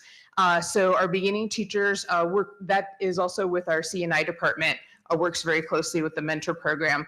And they're going to be paired up with our new teachers so that they have an experienced teacher who can help them along the way. They have seminars that they go through. They have various things that they're required to do throughout the year. But that's a wonderful, wonderful opportunity to help retain some of these newer teachers. I think the resident program, the RISE program, that has been a really great thing as well, because they're automatically paired with a mentor teacher. They're spending that whole year in that teacher's classroom. So that's really a great way for someone who's brand new to the profession. Instead of being thrown right into a classroom all on your own, you've got a mentor right there by your side. Thank you. Next slide, please. Thank you. Good evening, President Galbraith, Dr. Cleveland, members of the board. I'm Marisa de Aragon, and I'm going to talk a little bit about the district makeup. The makeup of the district is very diverse in terms of skills and experience. District employs everything from, high school students to employees with PhDs to employees with specialty licenses such as journeyman. This requires vast knowledge of PED and RLD licenses, as well as working closely with new employees to ensure that all requirements are met and documents received during the entire onboarding process. And like Peggy mentioned, beyond that, if our employees want to advance their license or look at going into a different career path, what that means in terms of all those requirements. So our staff stays very, very busy and always kind of learning something new and a new question, a new license out there. But to give you a sense of what this makeup looks like, our personnel, the graph is actual individuals that work for the district. So regardless of their FTE, but those are FTE employees, anyone who is assigned an FTE or an allocation. The vast majority, as you can see, are teachers, and that includes anyone with an instructional license. So all classroom teachers, librarians, ed techs, instructional coaches, SILs. Our next largest group is EAs and health assistants. And again, keep in mind, regardless of FTE, so some of our EAs and even some of our teachers are not 1.0 FTE. Then we have ancillary, which is a pretty large number as well. And that includes nurses, social workers, counselors, special services staff, such as SLPs, psychologists, occupational therapists, et cetera. And then I won't go into detail about everyone else other than I broke out security so you could see what that staff looks like separate, and then transportation, because that is such a important integral department. And then we have, of course, district office facilities as well. But going on to the other staff in the district, a lot of times we only think about the staff that's, part of our allocations or part of our FTE. But that FTE makeup is 2,430 employees, of which 46 of those are contractors. The majority of those contractors are through special services, so ancillary, hard to fill SE teacher positions. We also have 299 non-FTE employees. And what that means is our hourly employees, so safe mentors, safe assistants, casuals, athletic coaches that we onboard. 230 alternative contractors. And like Peggy mentioned, we have one person in the district who handles all of those alternative contractors, special services contractors, and volunteers. And that means, helping them from the very beginning, filling out the paperwork, making sure they're assigned all their tasks, making sure they complete their safe schools. So there's a lot of follow-up, a lot of questions. But we have 230 alternative contractors. That includes everything from photographers, interpreters, anyone who steps on campus, to provide some type of service. 55 student teachers and interns and 41 student observers. And then there's also 165 SFE employees. And although they're not our employees, they still have to go through the HR department to ensure that, they have a background, that they've completed their safe schools training. We currently have 306 substitutes through Kelly Services, and they've also launched a pretty aggressive hiring campaign this month. So they're hoping to bring on several more in the month of November. And then as of last week's snapshot, we have 1,525 active volunteers. And again, all of those have to come through district office to make sure they're cleared to be on campus with our students. Thank you, Marisa. All right, next slide. So I want to, before I move on to some of our hiring data, I just want to mention that, I've been in this district for 30 years. As a teacher, I never even thought about contacting the Human Resources Department. It wasn't, and it's no criticism.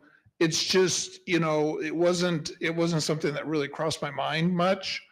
I think that over the past several years, though, as we've seen a change, sort of a paradigm shift in the needs of a lot of our employees, changes in, sort of a generational change. We've seen a greater need for people to have somebody to reach out to ask questions of and things like that. So what we've done is we've truly expanded our reach to all employees. We communicate a great deal to the whole staff. We communicate a lot specifically to teachers or to this group or that group. And we truly work very, very hard to make ourselves available. And you saw on the last slide how many people we're talking about. We're talking about a lot of people. And in one way or another, we pretty much touch all of those people. But I will tell you that we are very, very proud in our department. There are many times when someone will email us and we'll respond to them within a couple of hours. And it's funny how many times someone will write back and say, boy, thank you for the quick response, because I don't think they're expecting that fast of a turnaround. But to us, their question is critical to them. And the way that we feel like we can help to retain somebody and help support them is to take that question off their mind. What they need to be focused on is their job. They need to be thinking about, if they're a teacher, they need to be thinking about what are they doing in that classroom to teach those kids. They don't need to be thinking about their benefits, their compensation, their open enrollment. If they have a question, we want to answer it. We want them to know we're there to help take care of that for them. One thing I want to, we're moving on to some hiring data, and I want to tell you that I'm kind of excited about this number here. I don't know if some of you remember, this number of resignations was much larger last year. Last year, so from the end of 22-23 school year, we hired over the summer between 22-23 and 23-24, we onboarded or rehired close to 700 employees, well over 600 employees, which means we had nearly 600 resignations. This last spring, we only had 313 resignations in the district, which tells me that we are doing something right in this district. We are starting to hang on to people. People are starting to stay in their jobs. So this past spring, we had 135 teacher resignations. We had 50 EA resignations, 10 custodians, 8 bus drivers, 1 bus attendant, 3 nurses, and 6 counselors. Next slide. Which means that our new hires, we had 325 new hires. And again, if you'll remember, we had around 600 the year before. So that means that, again, that we had a lot of our staff that stayed with us. We had 131 teachers, 35 special ed, 96 gen ed, 74 EAs, 14 custodians, 2 bus drivers, 2 bus attendants, 3 nurses, and 6 counselors. That's a significant decrease in the number of folks that we had to bring on in the district, which is a really good thing. Can you tell me, Mike, just real quickly, how many of those were brand new positions that we created? I can get you that information. I couldn't tell you off the top. Do you have a of my head. feel at all? I mean, I know we added several new positions. We did add, and Marisa may be able to speak to that a little better. It's okay if you don't have it. We can get it. But Marisa can get you that information very easily because she keeps all of that. We keep a running total from year to year to year, so that Marisa and Mike Baker keep. They can look back over many years and say, from this year to this year, we added this many positions. We did add a number of positions this year. So not only are we looking at, so when we get to the openings, we'll talk about that a little bit. We will see that we do have some openings, but part of that every year is because we also add positions, and they're not, it's not that they're not needed, but it does make it a little difficult because a lot of times we don't have folks to hire into those positions. And sometimes we don't have the data we need until later in the summer, and we start adding positions, and then we don't find the folks to hire. I also wanted to point out that and again, I think this goes a lot towards what our district stands for. We had 75 employees who transferred locations. But a lot of that has to do with, we really believe in giving people opportunities. If you don't allow someone the opportunity to move to another site, they say, I really want to try this new location. I want to try this new job. I want to be an ed tech. I want to be an instructional coach. I want to be, and that goes to the true support and flexibility of our principals who are saying, yeah, I support you in your growth as an employee. Well, that's going to keep people around. Whereas if you tell people, no, I'm not going to allow you to transfer, you have to stay here, a lot of times you just have people ending up leaving and going somewhere else. So we had 75 transfers. And then finally, just as a reminder to the board, anyone who is employed even a day after the contract starts, they're considered a short-term employee. And short-term employees can be very beneficial for our administrators because if they're very short-term, it gives the administrator the opportunity to get to know this person well enough to decide whether they were a good fit and to rehire them. But we did rehire 152 of our short-term employees. So that tells me that the administrators are doing a really good job of hiring people that they can bring back. We did bring back 17 GE teachers, 21 SE teachers, and 34 EAs. So I'm going to let Marisa take back over. She's going to talk a little bit about our openings. Thank you, Mike. And back to your point, Dr. Cleveland, one of the challenges we had this year is that we had some unexpected growth in some of our schools. So when we start the allocation process, we look at, what we think that potential enrollment is going to be, projected enrollment based on next year, next grade. Where we never have data is at the kindergarten level. So we kind of have to use our best analysis based on trends from previous years. We did have some larger kindergartens at some schools and then just some overall growth at some schools that we weren't expecting. So we had to add some late allocations to meet those needs.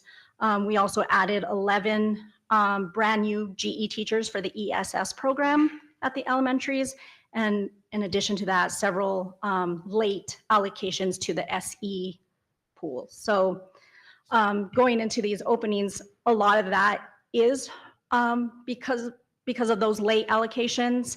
If you don't get those postings up early, you kind of miss out on the people who are looking early either to move from another district or a brand new teacher. So this snapshot is as of last week, and it has already changed slightly. So it's a constant moving picture.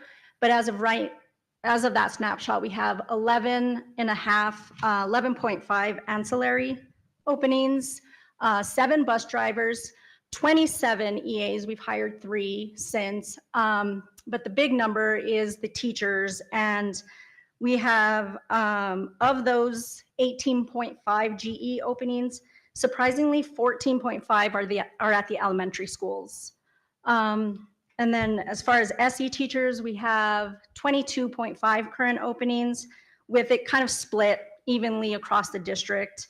7.5 at elementary, 6 at middle, 2.5 at high school, and 6.5 through special services or desert programs. Thank you. Sure. Peggy's going to take the next slide. I did want to, she's going to talk a little bit about recruiting and hiring. I do want to point out, we are being, I believe, very proactive at the district right now. Dr. Cleveland has assigned all the executive directors and others to, and I'm very excited because I am heading up a committee called, well, it's employee engagement is what it is. And I'm actually on 3 committees now, Dr. Cleveland, but I'm actually having a lot of fun doing it. But employee engagement, we are really enjoying this because, again, it goes towards, really employee engagement is all about retention. It's what are you doing to actively look at ways that engage your employees in their jobs.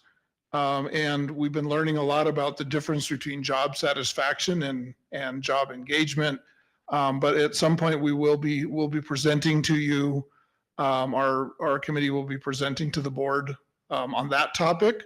I'm also on a committee with Mr. Morgan, and it's actually about recruiting.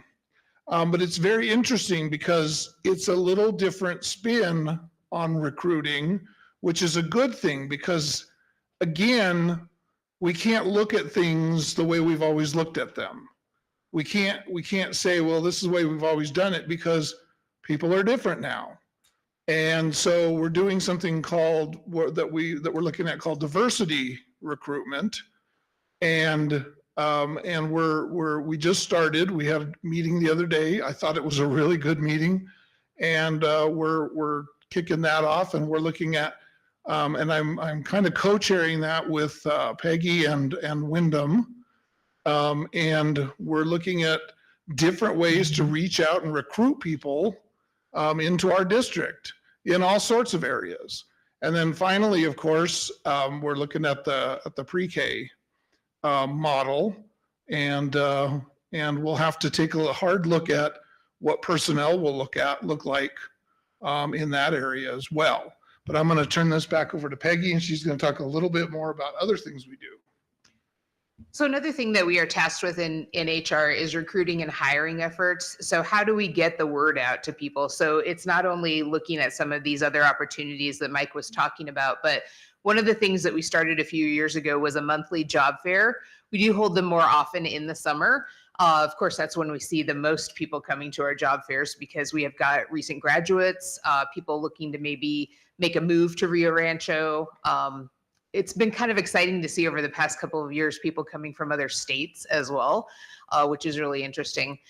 So that's been something that's been very, I just want to say it's been fun for those of us in HR who come to the monthly job fairs, because it's a chance for us to get to talk to people who are very excited about wanting to come and work with the district. They're very excited about the possibility of working in education. And that is such a refreshing thing to have those conversations with people.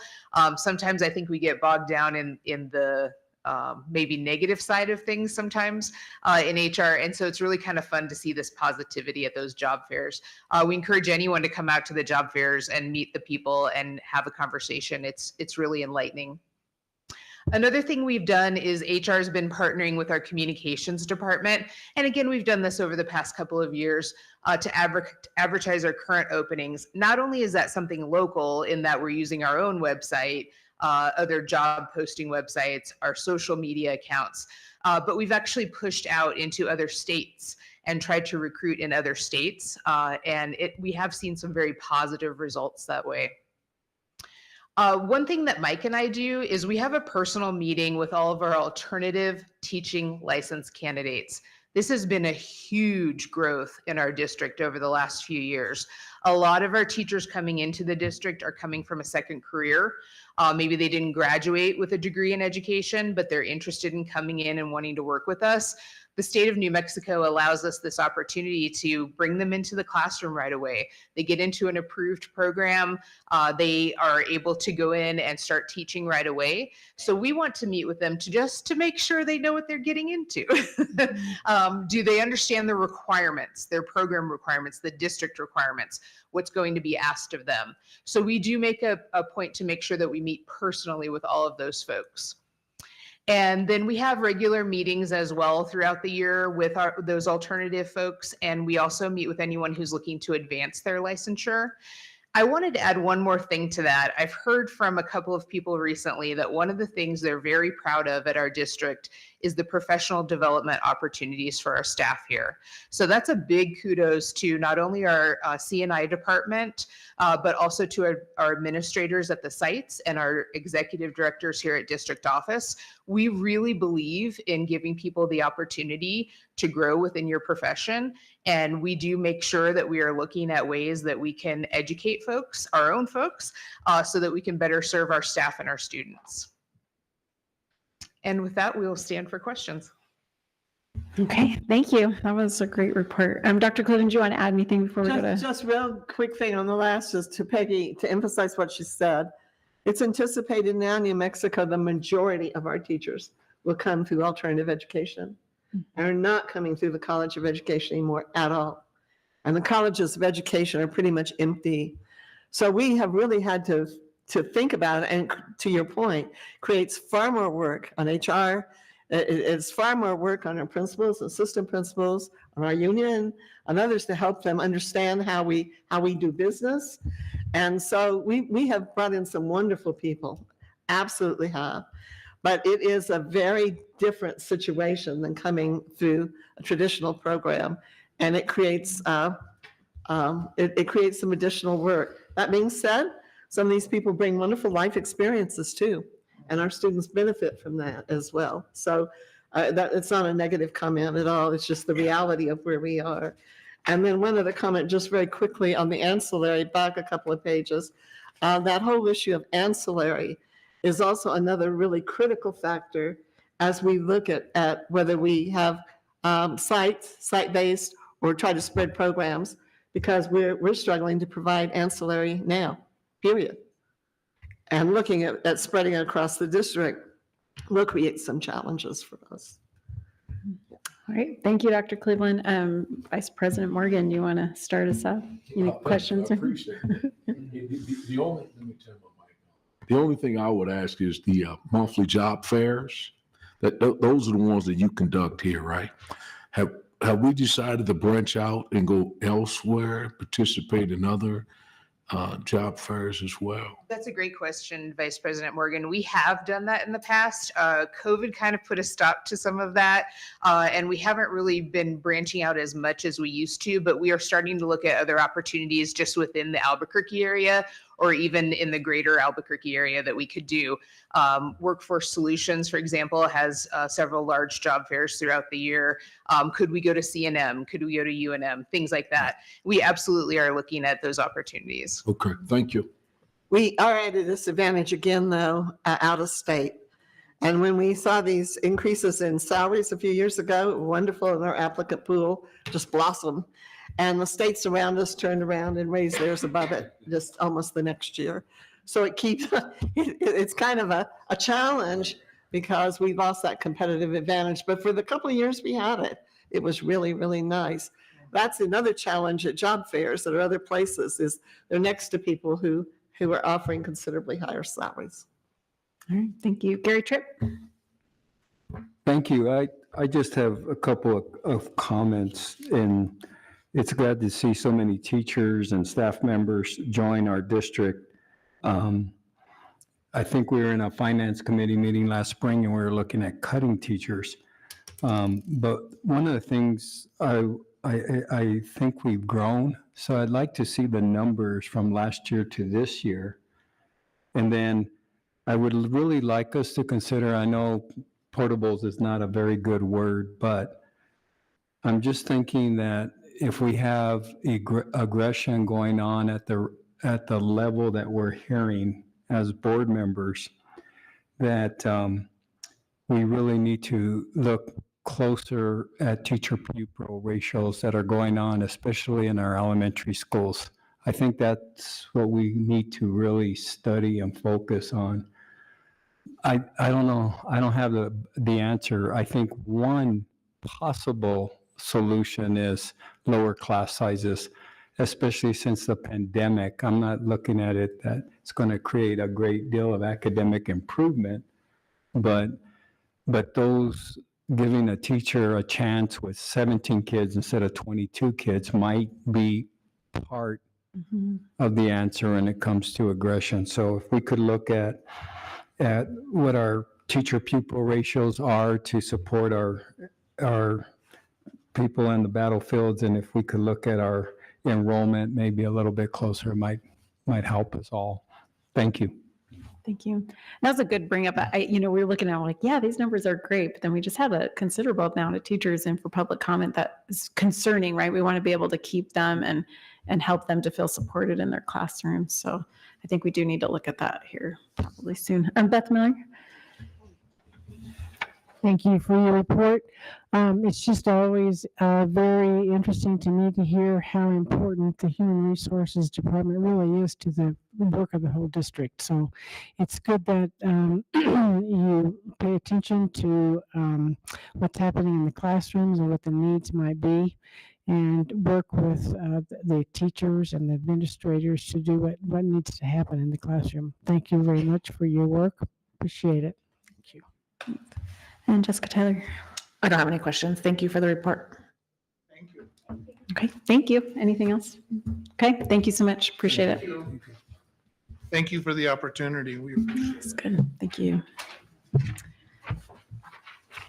Okay, we'll now go to approve the consent agenda. Madam Chair, this is Board Member Tyler. I'll make a motion to approve the consent agenda. Board Member Jeff Morgan, a second. Motion is second. All in favor? Aye. Any opposed? Okay. Motion carries. And now for our business portion, we'll start with considering the approval of the Schumann Foundation donation of $10,000 for the Level All program. Sherry Carver, Executive Director of Student Services, will present. Good evening again, Madam President, members of the board, Dr. Cleveland. My recommendation is that we accept the donation from the Schumann Foundation. Yeah, we heard lots already from them, so thank you. All right, do we have a motion? You got it? This Board Member Jeff Morgan will make a motion of the approval of the Schumann Foundation donation of $10,000 for the Level All program. Board Member Tyler, I'll second. Okay, we have a motion by Jeff Morgan, a second by Jessica Tyler. All in favor? Aye. Aye. Any opposed? Okay, motion carries. Thank you. Thank you. I think we're good, right? Oh, and you're still here. still here. But I do want to say, just, I know that they're gone and I know we've talked about it, but we just want to once again, just thank them for everything that they did. So we're really grateful for them. Anything, Dr. Cleveland, before we move to the next one? I think we've said all of our good thank yous to the Schumann. Yeah. All right, next is our second reading for policy 806, animals on school property. So Sal Maniaci, our Executive Director of Safety and Security, will present along with Sherry Carver. So we presented this last board meeting. I think it was a little bit confusing because it was so redlined at the time. So I believe JC put in a clean copy for you this board meeting, so it's much easier to read. Basically, this policy defines and gives procedures for having animals on campus in order to keep everyone safe. The first one is about qualified assistance or service animals. And in that number one paragraph, it says one thing: they have to remain under the control of their handler at all times. I think we know what that one is. The second one is the therapy animals. I just wanted to expand on that a little bit because as you heard Mrs. Mayberry report, she brings a therapy animal to school every Friday. And it's important for many of our kids who are dysregulated. I think that's another thing that we can do to help regulate those kids in a manner maybe that we haven't used as much as we could. But those animals are to remain with their handler at all times.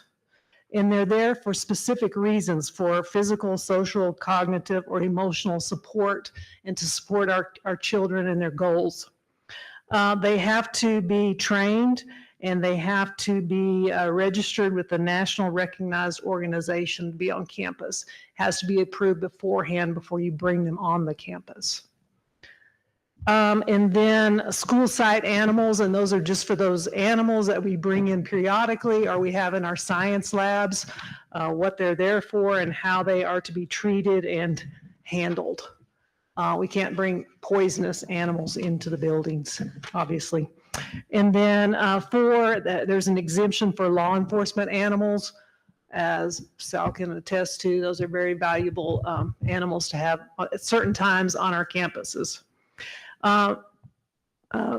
Liability is listed there if you want to look closely at that, because we talked a little bit about liability last time.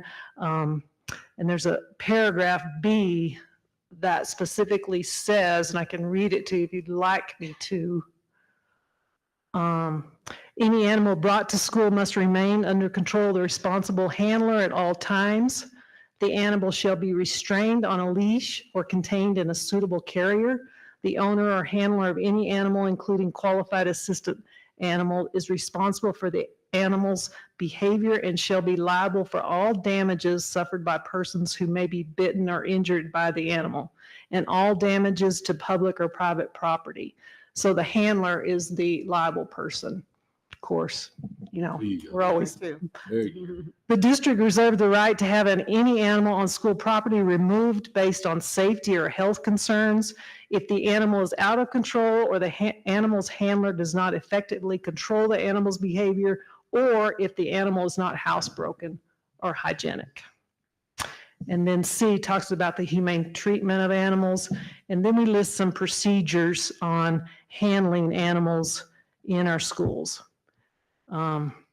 Documentation is important, certification, and these are for therapy animals, not for the service animals. We can't put these restrictions on service animals or the miniature horses. And we also have to have documentation of adequate liability insurance.